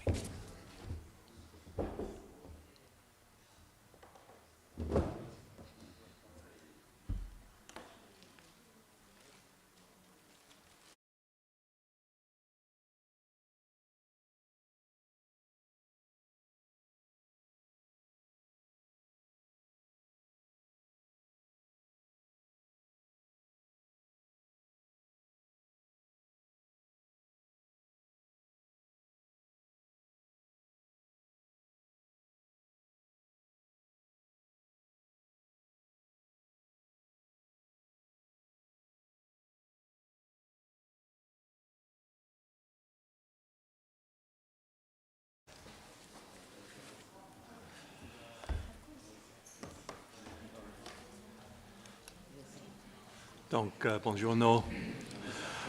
Bonjour. Si nous pouvons recommencer. Can we start now? Welcome back to all of you.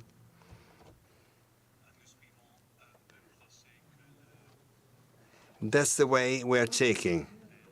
We ask all the questions to the same speaker, and the speaker is going to answer all the questions one shot. And then we switch to the second, the third, the fourth speaker. We start with the first speaker. Okay, the first speaker is the speaker from Paris-Cité University. And the first person with a question for Judicaël is Mathieu Marron.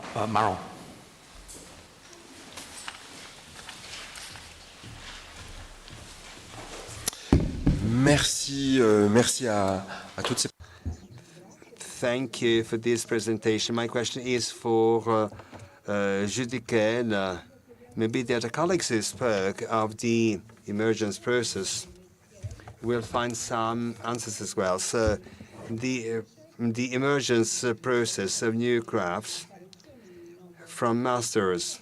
I speak of masters and being specialized in another craft, getting out of this guild. So in the period, modern period, which is my own period, this process which has been described is the autonomy of craftmates, not masters being specialized skill, but being just salaried, skilled individuals. So that's the point. Can you confirm? Can you confirm this process? Is it meaningful also in Toulouse in this period? Thank you. Merci. And the second question, Matthew Davis.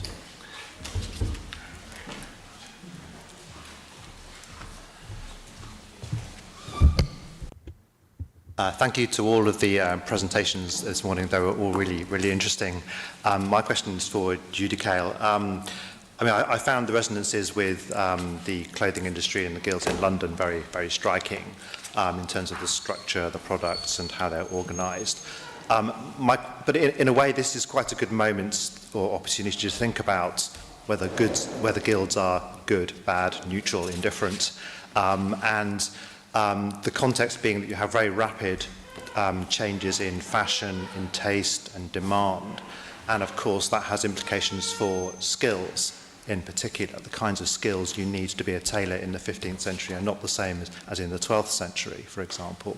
So I was wondering if you could say something about whether there were any implications or any detail of how the guild in Toulouse responded and acted in relation to the changing needs of the apprentices, for example. So can you say something about training, whether the training system is put under any kind of strain because of the changes in the skills needed? And did the guild have any role at all in making sure the training was of a good standard? And the second part of the question is about quality control, because the products are changing rapidly, the skills, the techniques are changing. So did the guild have any involvement at all in ensuring that the quality of the product was kept at a high level in this period, given all of the changes that's happening. So I think this is a good way of thinking about whether guilds had any kind of positive, negative, or neutral impact in practice, as opposed to through the statutes. Thank you. And our third question is from Wilfred Tanus.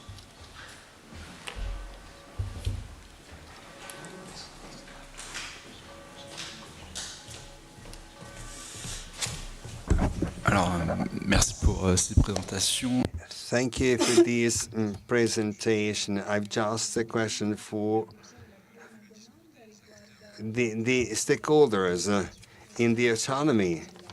So, do you have some exact sources? So, do you have limited sources, or there are some states in order to show this rivalry as to the autonomy? And the second, anecdotal, when you have spoken of the advance of the doubled. So for the aristocrats, so this imitation process so to lower classes, is it going to be possible? So little noblemen's other categories. Do you have any documents in a way showing this imitation process and also some rejection by the nobility? Because no one has to be, dressed up as noblesmen or nobleswomen do. Alors, donc sur le... Well, as to the first question by Mathieu, yes.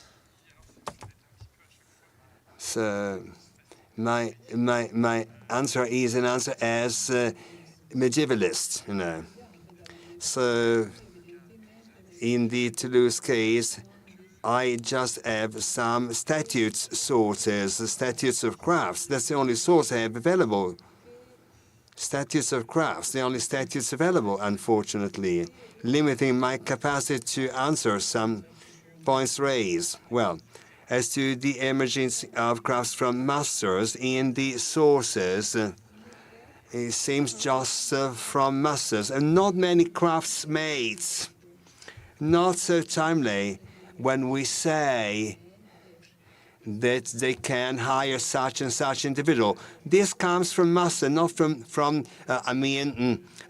craftsmaids. So we should also have additional available sources to document these. Judiciary sources, maybe, as Judy has in Paris, and for Toulouse, I do not any other answers. It's just the viewpoints of masters. That's what we have. The point of view of masters, maybe in the tribunal sources, so we can look at the sources in the tribunal sources, judiciary sources. But that's my answer for time being. Sorry. So for Monsieur, everything changes so quickly, so swiftly, and the fashion of short suit, 330, is very widespread in communities and spread, but also the fashions exist at the same time, you know. So they come from the Netherlands at the end of the 14th century, and also some reform about the headgear as well, which can be also be in line with, the course with the headgear, you know. So we have different fashions spreading through one after the other. Anything is moving so quickly now, and it's never so easy to follow up, to track all these changes in fashion and the way guilds were just meeting these new needs. Starting from, the precise cases described in my communication. There is a huge demand for new products. This has been fostering new manufacturing capabilities and skills. Another way that it's speeds up in order to meet the market demands of needs. So, as a matter of fact, there is a sort of logique de gamme, range logic. And we see this in the case of the corporation of coat makers. So we have the different quality of these garments, which seems to meet the different consumer tastes and ideas. I don't have the time to develop or to elaborate on this by mouth, but we have two big types of doublets. The doublets differ. So cut to measure, which is most reserved to a certain clientele, which is quite wealthy, and for which the statutes say we can use just brand new fabrics for the lining of this corset of this vest. And then we have what we can define the jupon. There's a jupon like ready to wear. So ready to wear. So cut to measure. And the statute say it is possible this time to make use of the contrat droit made of recuperated second-hand veils. So we have a sort of range we as to meet relative popular needs in a way. François Pupponi has been studying these sources as well in Burgundy and showing that we have also different clients. And so quality is very adaptive. So, and also we have some products, very specific products. In my view, it's something which is showing this great capability, this persistent in a way of these skills to meet these needs very quickly and also to respond to these boosting effects in the marketplace. So to go back to Wilfred now, my answer is about the stakeholders. I just have the stated sources, but I mean, in the craft statutes, that's something. Above all, craft statutes are very well standardized. We have norms regulating the same type of articles. So we have just to see in the lines of these statutes to get straight to the truth. And from time to time also in preambles, in the 4 words, we have just to get through them all. Sometimes we read them very quickly. They're very descriptive, but in preambles, very often interludes. We have some very well explanation about the context which paved the way to the drafting of the statutes. And in case of reform statutes, in that case, we can see some disputes, some conflicts. Intestinal conflicts between those making bags, those making leather strings or corsets. In this great, background where different specialties living together and a relationship are a bit crispy, and so we see this in the preamble. So we have lots of conflicts as well. And we can also see these in a very timely way. Sometimes in some articles saying maybe it's going to be prohibited to complain, to contest the status, and they have to pay a fine. They have to pay some money in these circumstances. And so I just said this. So the history of consumption practice, there's a sort of just running ahead, just being separated from the other classes. This fashion of the doublet was the fashion of the aristocrats, of the gentry.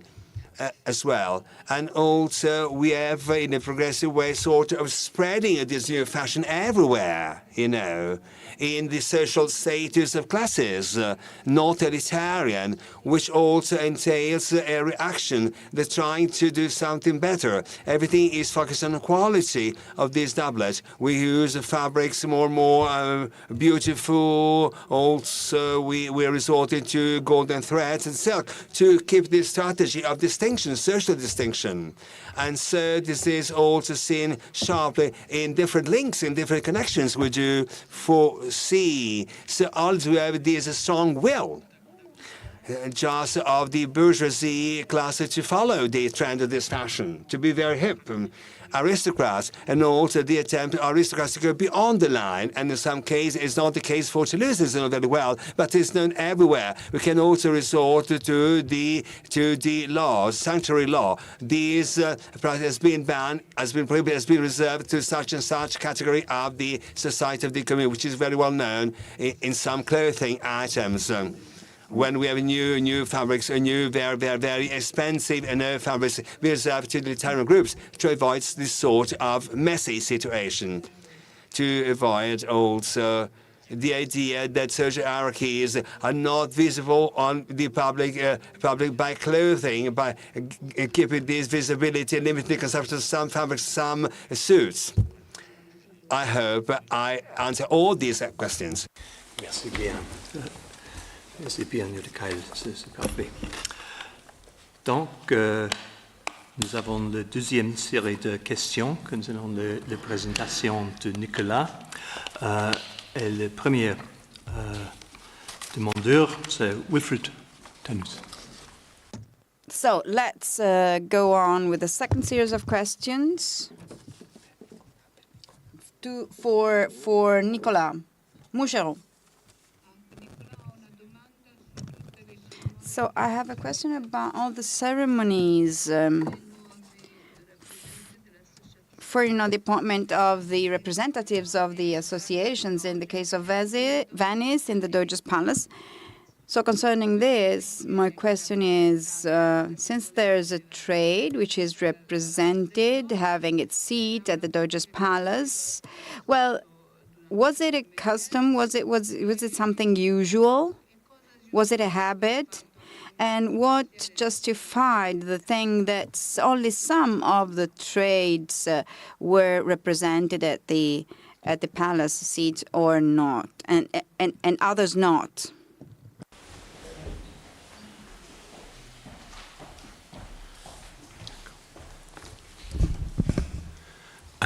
I have a question out of complete ignorance, and it's possibly a question I will regret, because perhaps you covered it, but I simply missed it.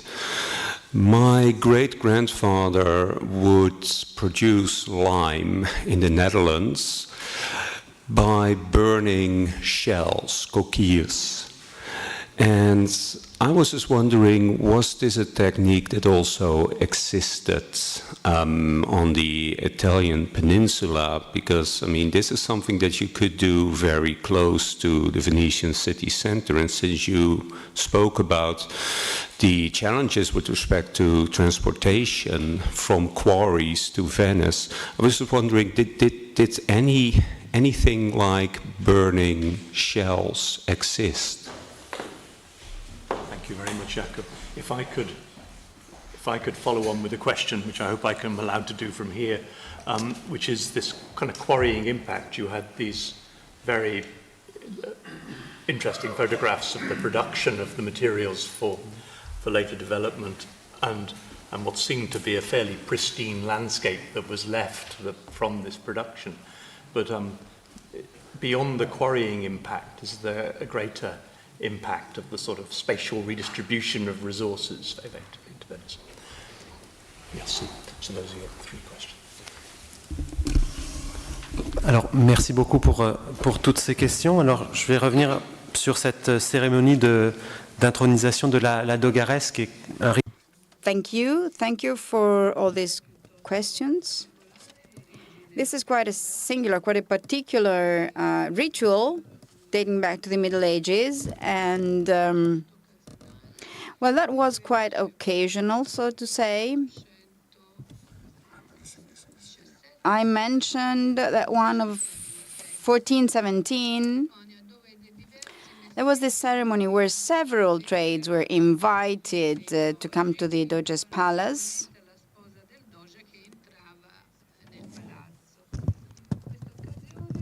So contextually to the entrance of the Doge's wife. So the presence of the trades is allowed for that special occasion. So the spaces, the rooms of the court are used for an ephemeral, event, and on those occasions, on that occasion, very exceptional and singular occasion, the trades are invited to the palace. So Morosino Morosini lived and also in a very particular period at a from a political point of view. So there was also this idea, this political idea of grandeur. And Marina Morosini represented also a party like opposing this idea of grandeur, of politics.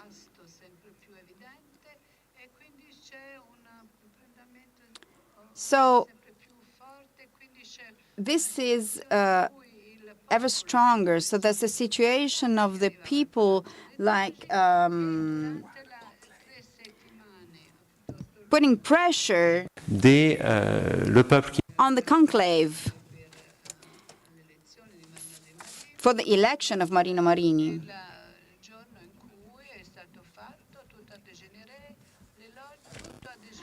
And so the courts actually have been destroyed, have been systematically destroyed, and this was documented by several sources, not only Venetian sources or not Venetian sources, other sources stating that the Doge's election was joyful, but it was the Spanish ambassador who let us understand the political value, the political significance of the destruction of these lodges. So, to talk about the Doges, we tried to describe the use of these lodges. And so we tried to invite the people to visit these spaces, like making reference to the entrance of the Dogheressa. So this space is exactly the use. This special use of the space is within the protocol, the stated protocol. So again, it was a special event, an extraordinary event. We have in the same epoch, in the same era, the settlement of the trades, the formation of the trades. We have also the older trades, for example, the leathermen, also participating to that event. So concerning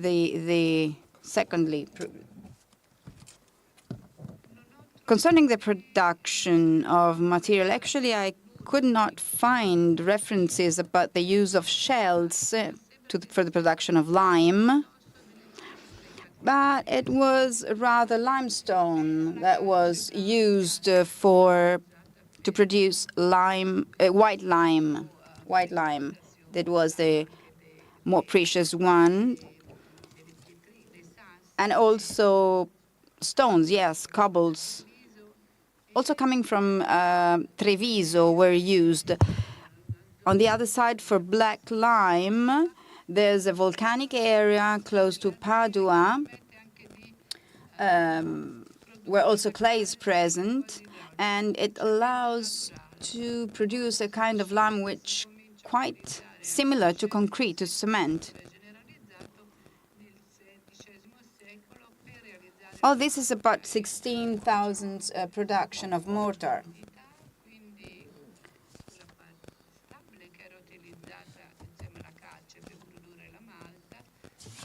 So, yes, again, this type of lime was used to produce mortar. And here we have two kinds of origins, so river sand on the one side, which was, yes, a bit problematic for the production of lime. So the sand sellers were also working with, sand merchants, but also Also gravels, they also used gravels, which was also used on ships. So it was prohibited actually to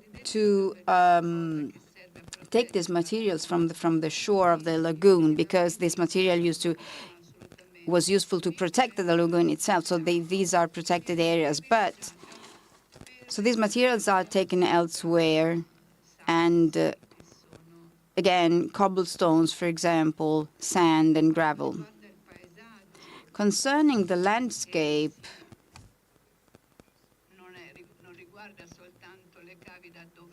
well, yes, there are the quarries, but there's also an issue of transportation and also stocking spaces for this material. So the whole structure of these trades of transporters, but also sellers, sand sellers, lime sellers, they use vessels, they use boats to transport these materials towards the kilns used to burn it. We have it, for example, on the Giudecca Canal. So from the Giudecca to the kilns and then to the building site.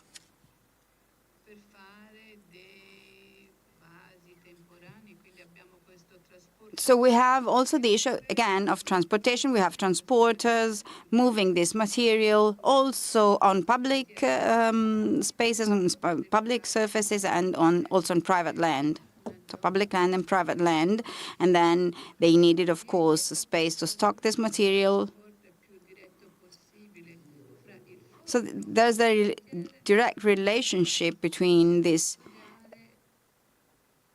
So this, the aspect of the transportation of the material is, of course, directly linked to the whole management and of the material and of the trades. So this was also linked to the payment of fees, and also is linked to the control of the quality of the material, and also to, again, to reclaim taxes, which were claimed by the guild itself. These amounts are very high, and we have traces of it. We have resources stating also figures about these amounts. So on the whole production chain, you have several different kinds of corporations and trades. Very important issue of places where raw materials are stocked. This issue resonates very much with my own research. It really struck me what you showed us in one slide, citing Scamozzi, if I'm not mistaken, saying that the calcine padovane si devono tenere a monte in luoghi coperti because of the meteorological conditions which impact on the nature and quality of the calcina. And we are talking about raw materials. I do have very similar instances with the problem of creating not public, once again, but private spaces where to stock up old used recyclables or recycled objects or materials. And one problem which always comes up is the relation of the condition of these objects or materials with meteorological conditions. So in cases of not perishable materials such as metals, they can be kept on open air. So not really a place which is closed or coverto is really needed. But in case of textiles, in case of building materials, these places are very much needed. And it's very, very rare to come across instances in the sources where explicit references to this place is to be found. So I wanted to ask you if you come across, of course you're working with virgin raw materials, I wonder if you come across very frequently with evidence, material evidence in the sources of these places? And if you do, if most of the times they are considered to be private, so they are paid and monitored by the guilds or the officers working for the guilds. Alors, merci, je vous réponds en français. Merci beaucoup pour votre question. Thank you. Thank you for this question. Well, I haven't found much information about these stocking places. We have references for mason pour entreposer des masons and carpenters. In some cases, yes, they are private spaces, the ones in which these materials are stocked.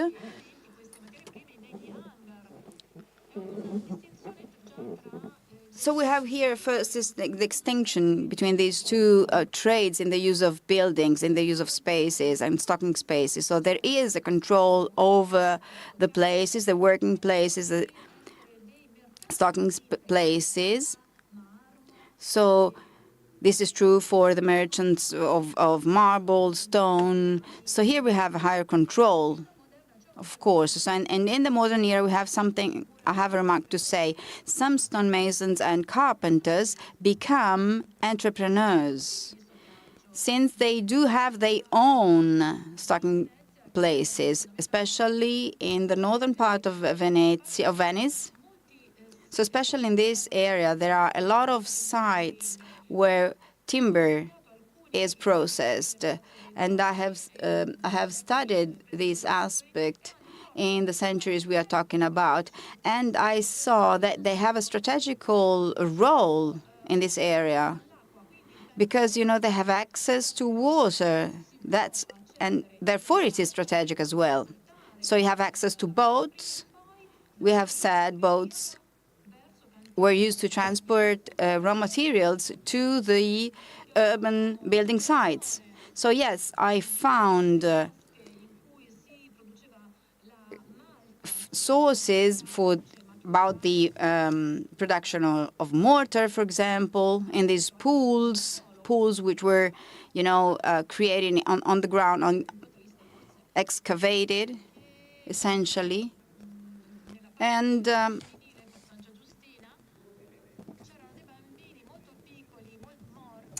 I also found a case talking about kids who were found dead in one of these pools.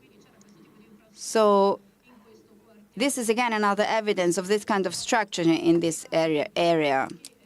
So these were private. This was private land.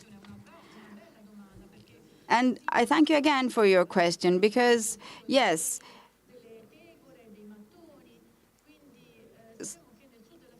So we know that also in southern France, with similar productions, there were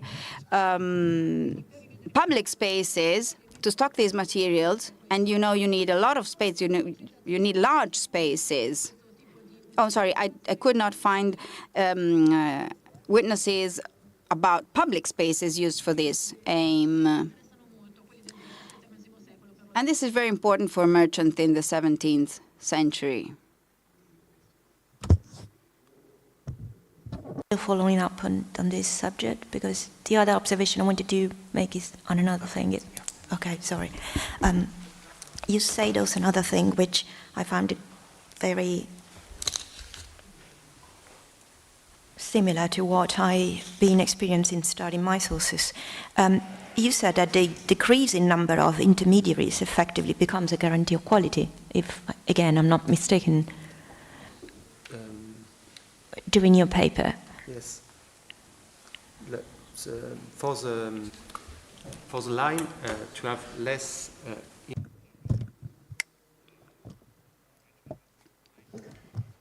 Parli in inglese. Dunque, avere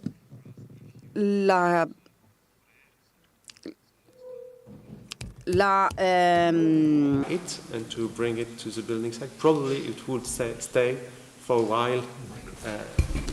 while in his workshop. And the idea is to have a transportation guild to bring it directly to the building site. So for me, there is a link in this specific product between the quality of the material and the possibility to transport it directly with a specialist till building site. Merci, Nicolas. Right, we're moving to our third set of questions now, which are for Alessia. And the first of these is from Jakob.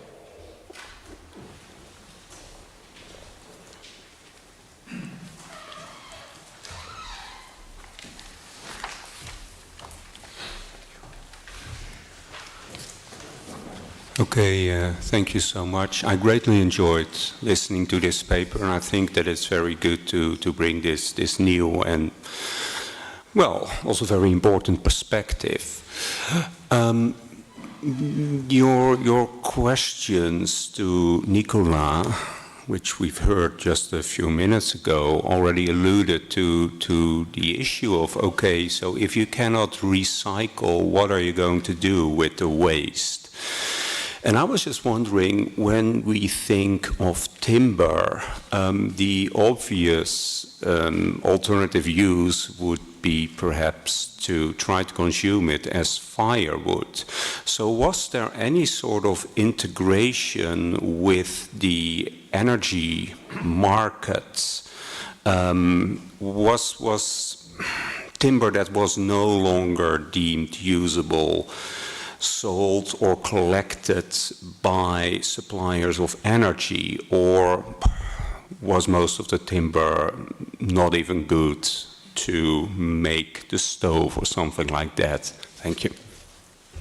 Thank you, Jakob. Judicaël?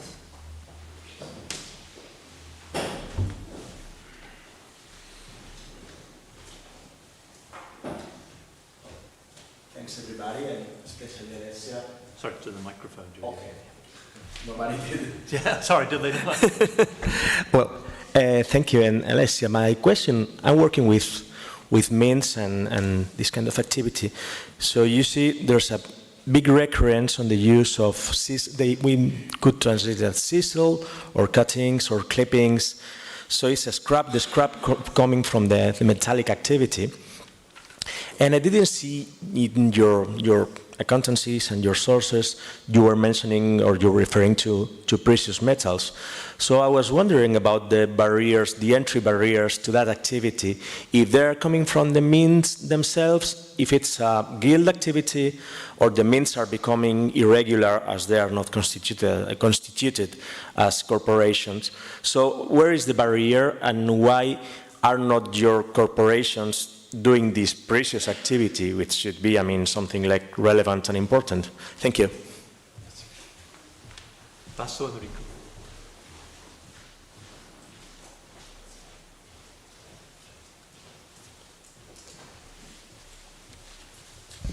Dunque io porrò la domanda in italiano, ma...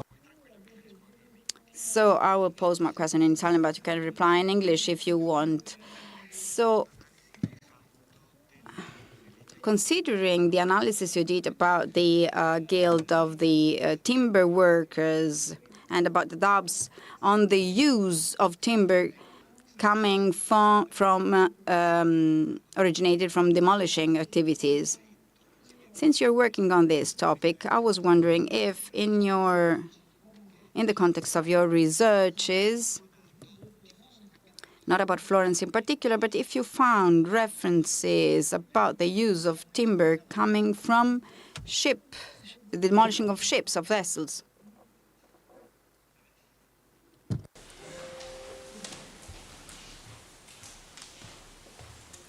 So yeah. What? Sorry, it was my fault. That's fine. So thank you all for the presentation. First of all, your comparison was really inspirational, like especially in terms of moral implications of reuse of different materials. like wood and metal. My question is rather speculative question for today's world, like what would be the implications of usage or reuse of today's materials like plastic or concrete? Do you have any like thoughts about this? Thank you. Thank you very much, Mehmet. And Wilfried Tannus.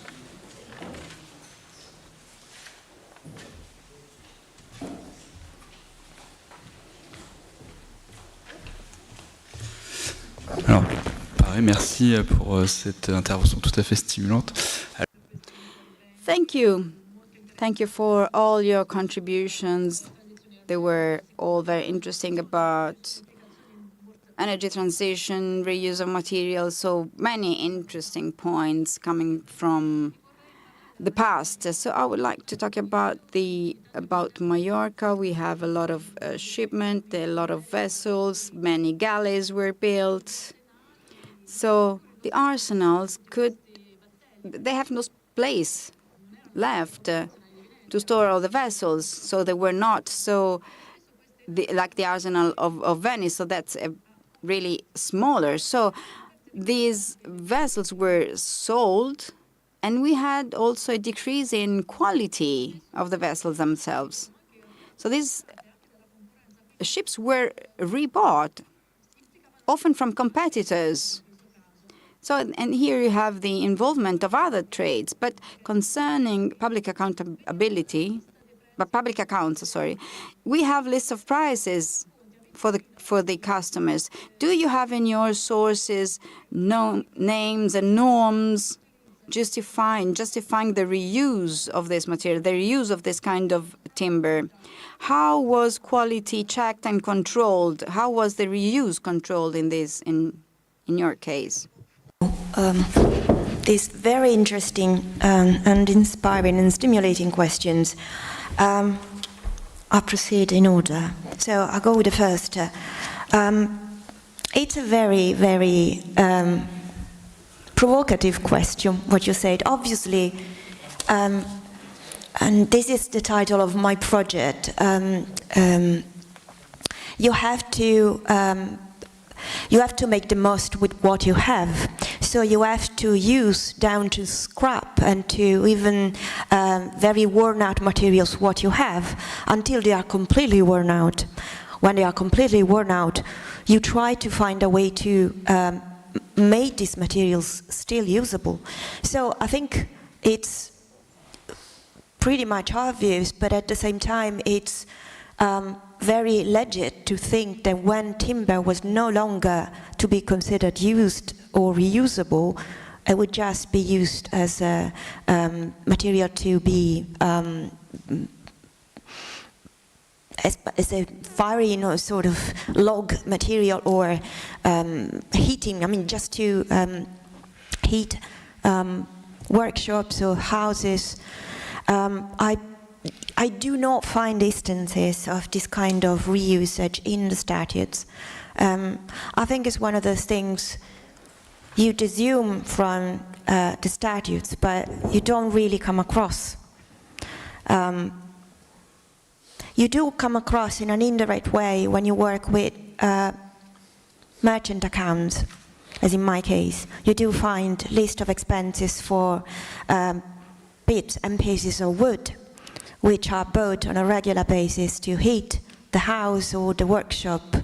In the case of tinsmiths or smiths, you do come across a lot of expenses for the purchase of lignamen vetus, which is vecchio, rotto, in some instances even literally broken up in pieces. I'm trying to remember what I came across in the accountability I worked on, or roso by topi, so devoured or bitten by mice. But in the statutes, which are mainly the sources I refer to in my paper today, I never come across this instance. But this is, as I said, it's a very provocative question, and it's something we should take into account, because that's the very end of the circular economy process is when you can no longer recycle something or reuse something, but you still want to make the most with that something, so you're still trying to find a usage for that something. So I think you're absolutely right, but at the moment I have no direct evidence to support your argument, but thank you, definitely. I move on with the second question. Oh, yeah. We were already talking a bit during the coffee break, and this is a very precise and specific question, which I thank you for, of course. And as I was mentioning before, I deliberately decided not to deal with the subject, mainly because I'm more interested in the everyday practices of reuse, whether I believe that reuse of clippings and old coins is mainly institutional, in that it has to be supervised by the Zecca, so the official institutions in charge for coining for producing money. And the main topic, in my view, methodologically, is that even if you deal with the subject, the Zecca and the money will always be the main focus. Whether I, as I said, more into the daily reusage and recycling, especially because we're talking about metals of clippings and coins and bordature and tondature of coins and so on. I do find instances of, I do find mentions of smiths and tinsmiths occasionally in the statutes being forbidden by reusing old coins. But these mentions are extremely vague. In fact, there is no pecuniary penalties related to it. So the prohibition remains very vague. It's something which goes along with other prohibitions. I think, once again, that the statutes are probably not the best sources to use if you want to look at it more in depth. But, yeah. The third question, okay. La terza. Again, I did work with a few rubrics from the Statuti dei Legnaioli in Florence, and there is no mention whatsoever to the reuse of old timber coming from demolitions of flotte, flottiglie, navi, and so on. Mainly the references to old houses. I did come across very recently a very interesting rubric from the Statutes of Arezzo, mentioning specifically that the houses of a condottiero Farinata degli Uberti has to be, the timber coming out from the demolition of this house has to be reused to rebuild new houses in the city center. And this goes back to what we were saying about the strong relationship between reuse and political control by the guilds. In this case, the reference is quite striking because the timber used to build the house of a once political subject in charge of political decisions within the city, and the city was under territory, dead, and also made the object of damnatio memoriae, literally, had to be reused to rebuild the city. So to rebuild a new idea of the city, very distant and very far away from the kind of politics that he had pursued. But to go back to your question, no, I never come across that. I don't rule out the possibility that references to this may be found in costumes and duties. And perhaps, again, in some account books. But mainly, from what I can say, I can vouchsafe for the sources I've been working on from costumes and duties, yes. The fourth question. Of course, the implications of the discourse today on the recycle on nanomaterials, so the derivatives from plastic, the kind of questions and things we may ask ourselves about recycling and reusage in the past come to mind. But as you know, plastic is a relatively recent invention. Back at the time, so back in the pre-modern time, this kind of technology did not exist, so they were incapable of reducing materials such as plastic into operative materials that could be reintroduced into production processes. Of course, the risk of anachronism when speaking about circular economy in the past, in the pre-modern society and today is very strong.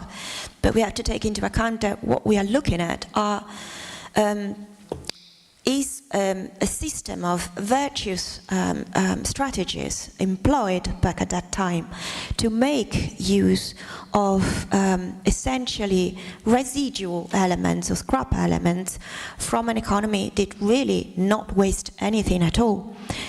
For reasons and factors that have been mentioned even by the other speakers: transportation costs, which were very much impacting on the final price of the product, especially in a place like Italy, where fragmentation, political fragmentation, meant that literally the fragmentation reduced the peninsula to an endless series of municipal powers and city states and powers which asked and demanded high levies on entering or exiting the city gates.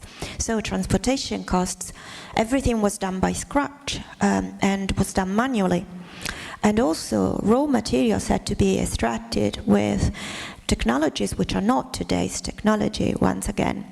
So the similarity is very fascinating, but I'd be wary of comparing the recycling today understood in terms of recycling plastic and reducing it to nanomaterials to the recycling of the Middle Ages or the early modern times. Yeah. And the last question, if I'm not mistaken, I didn't really perhaps get, if not the gist of it, but you asked me whether I have evidence from accounting or financial sources to prove that these materials or these objects are used and reused or recycled. Am I right?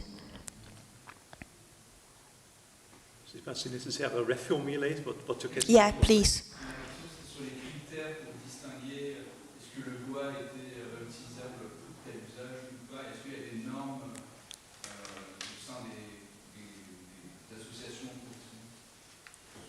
Do you have some normative in your...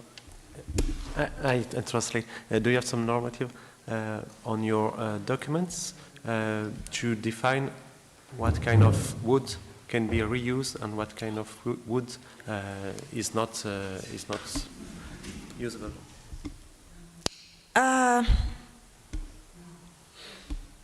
No. There is one specific issue related to the area where the timber coming into the city of Florence cannot be reintroduced in the city unless it is vouchsafed by the Camerlengo dell'Arte or goes through the city by way of payment of a fee.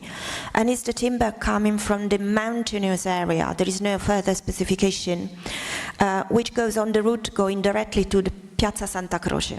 So that was mainly the route that this timber would follow, the last part of which on boat crossing the River Arno.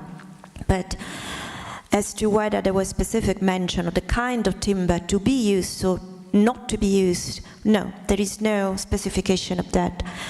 I guess that that comes down to the expertise and knowledge of the master timber who presumably knew what kind of timber was to be used for the construction of specific parts of buildings or other parts of, let's say, artisanal tools, because timber was also used for that, or for other parts of other kind of tools. But the statutes do not mention anything in relation to the typology of timber to be used for such and such work. Thank you very much indeed, Alessia. Thank you very much for responding to those questions. And we move to our fourth set of questions now for Maxim Mordovin. And the first of these, again, is Jaco.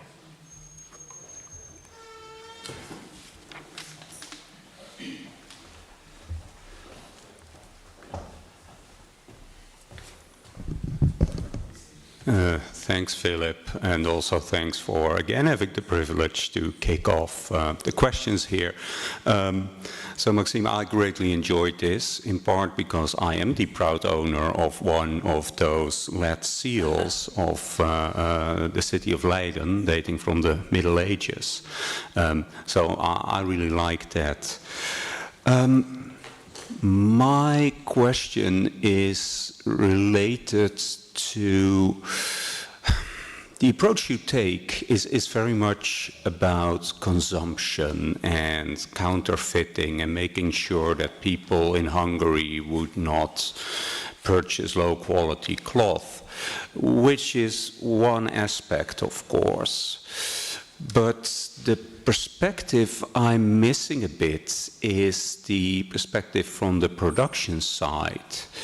I'm sort of a specialist when it comes to Leiden, a textile production town, and I know that attaching these lead seals was not only to indicate to purchasers eventually that this was from Leiden, but it was also a way for the Crafts Guild and the urban government to be able to control production and trade and to tax even.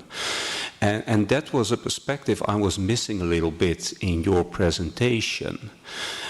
Which brings me to the question, would they really have cared so much, the consumers, whether what they purchased was really from either one of these towns? Would they really have sat and looked at these seals?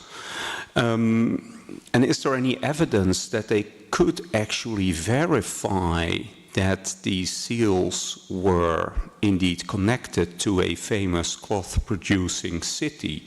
Were there any catalogs where they could compare, hey, this is indeed, this looks like a seal from Leiden, or was this all just one big blur and they did not care at all?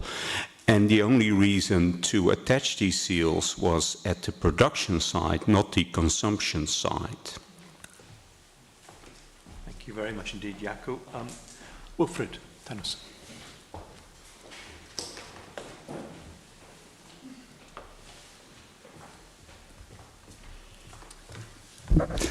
Alors, merci Thank you for giving some historical approach, very concrete, in trade associations, so merchants, so for drapery, also in Aragon, in Catalonia. So these drapes were sold in Italy or in the West. So in this contrast, to speak of the contrast, we have just the seal of the merchant. So my question is, these merchants put the seal on the clothes they were the owners. We have seen beautiful seals. And also we see in the contracts some seals, the contracts which have been also adopted by the notaries.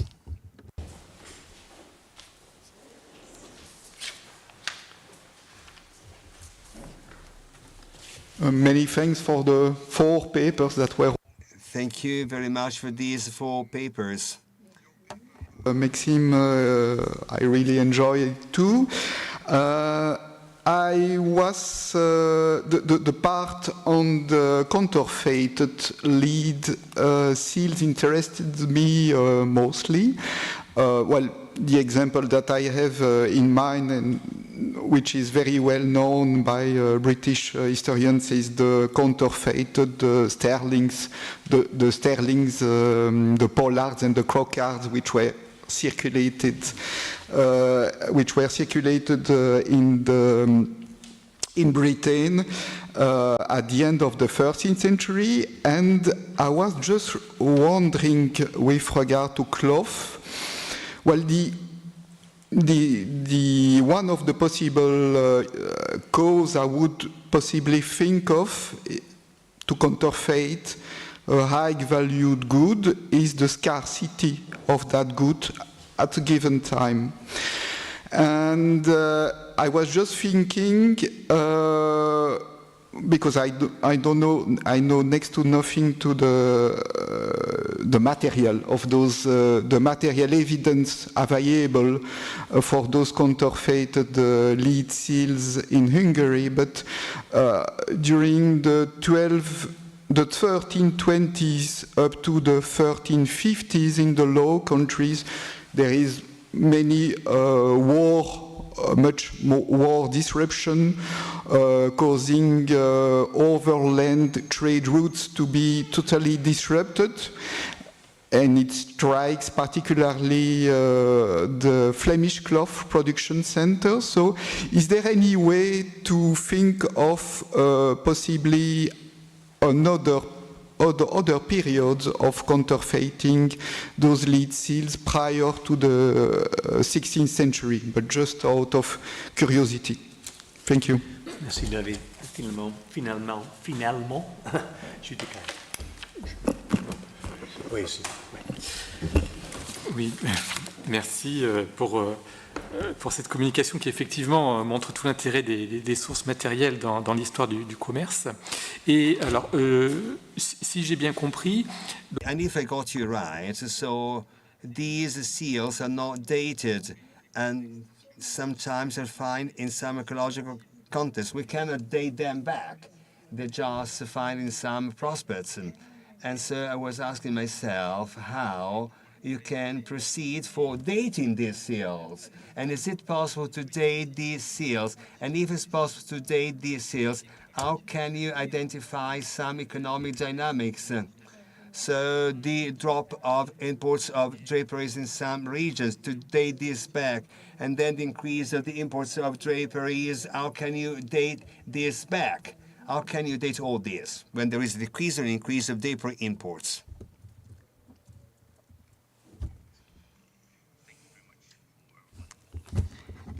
Good inspirational questions. So first is the question of like Jacob's question, the main purpose of the seals. So not, of course, the quality, the origin, it was important, but as you said, I did not mention that. The most important role of those seals was the taxation in the cities and on the borders. So most of the written sources, most of the information I have, the written information, written evidence, is about the textiles, is from the customs accounts. And I'm sure that they could identify cloth and put that, as I've shown in my presentation. There were 3 categories of price categories. So, and they used the seals, the cloth seals, to identify if it was more valuable or less valuable cloth. And of course, there are different types of seals, and that is the answer for the second question together. So there were privy or owner or producers seals. That means especially by the 16th century. So seals put on the cloth by the person, by the weaver, and then by the dyer, by the fuller, and so on, and by the shearer. And then there were the local official seals, which actually proved or verified that this very piece of cloth corresponded to the local regulation. So that's why we have these cloth seals, and there are fragments of cloth with 4, 6, and sometimes from the written sources we know that there were even 8 seals on one piece of cloth. That means it's usually in German sources called, as I mentioned, that Zweisiegler, Dreisiegler, Viersiegler, and Achtsiegler. So we can identify that. And these are sometimes the same, completely the same seals, and sometimes different seals. And unfortunately, there's a large group of seals with premium marks, which we cannot identify them. And it's very well known from England and from the Netherlands. The question regarding if the consumer cared about the origin, or at least the merchant had to care about that, because that was the basis of the price. He dictated it. Then the consumer usually trusted, I guess, the merchant. But in the case of the 16th century cloth, the main the problem that it was given to the soldiers, to the garrison, as a payment, as part of payment. And since none of them were tailors and they were happy if they survived the next day, so the first thing they did with the cloth, went to the market and sold it. So for them it was all the same. It was a real authentic English seal or counterfeited or Nuremberg or whatever. But for the officials, Habsburg officials, it was very important, because the more expensive the cloth was, the less they had to pay in cash. So they officially counted that that soldier, that garrison, received the payment in English cloth, which was not English, that was Ottoman cloth. But for the soldiers it was okay. So it was a very good business, very, very good business. And we know that not only the cloth was traded that way in the 16th, 17th century, Hungary and the Ottoman Empire. Did I answer the question? Okay, so, and thank you. What was else? Scarcity of the goods and at that time.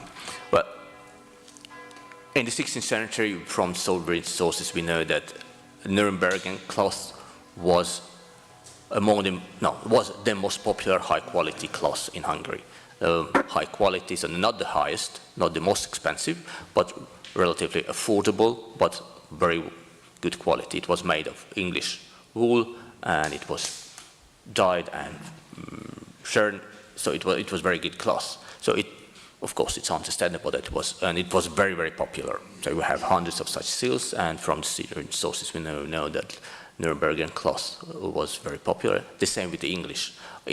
Officially, the English cloth was even higher quality, but this very end of the 16th century, from these sources, from contemporary sources from England and from Nuremberg, we know that the quality of the English cloth, at least for kerseys, that's what they're called, declined rapidly. So it was not so obvious. The difference between the locally produced cloth and the imported original or authentic.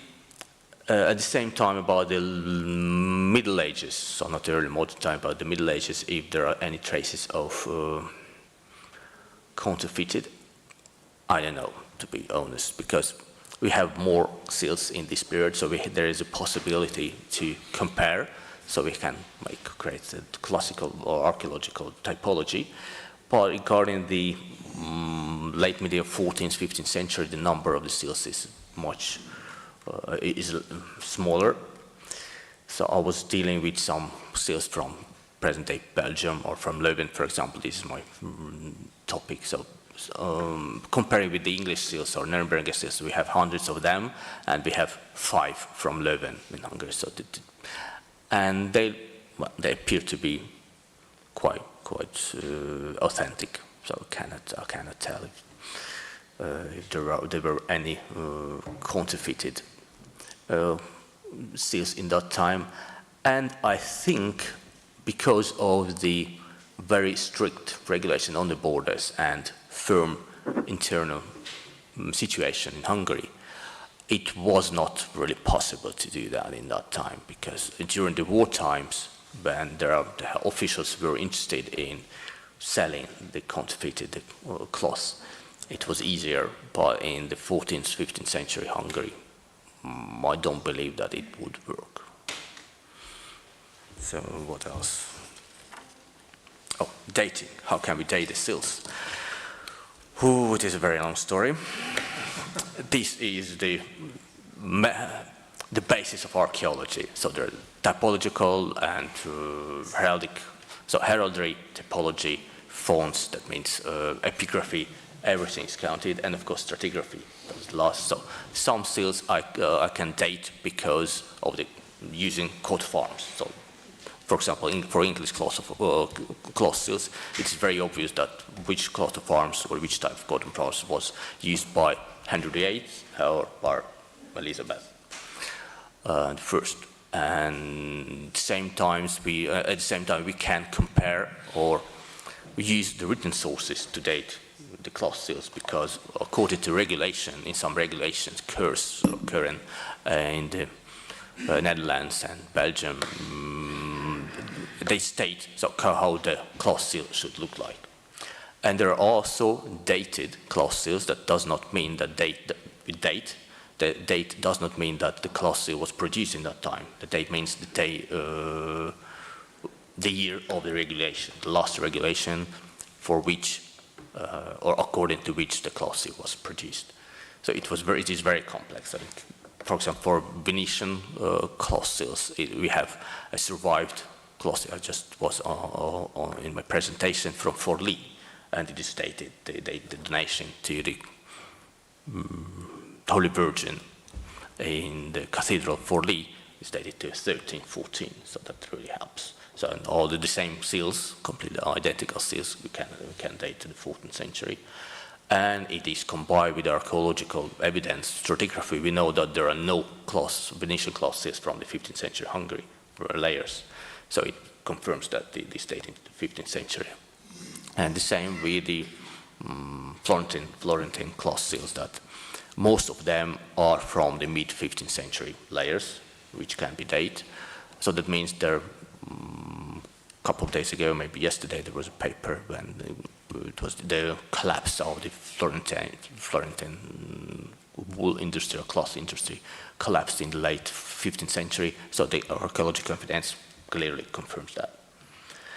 But the Bergamasque cloth, again, we have written sources, and we have this heraldry, and we have epigraphic sources and accounts, so we can compare all of these sources together, we can combine, and this helps with the dating. And of course stratigraphy. So now all of this all of these seals from Val Gandino, that means Gandino, Cazzano, Leffe, Lovere, Zovere, or even in case in case of datable situations, archaeological situations, are from the 16th century.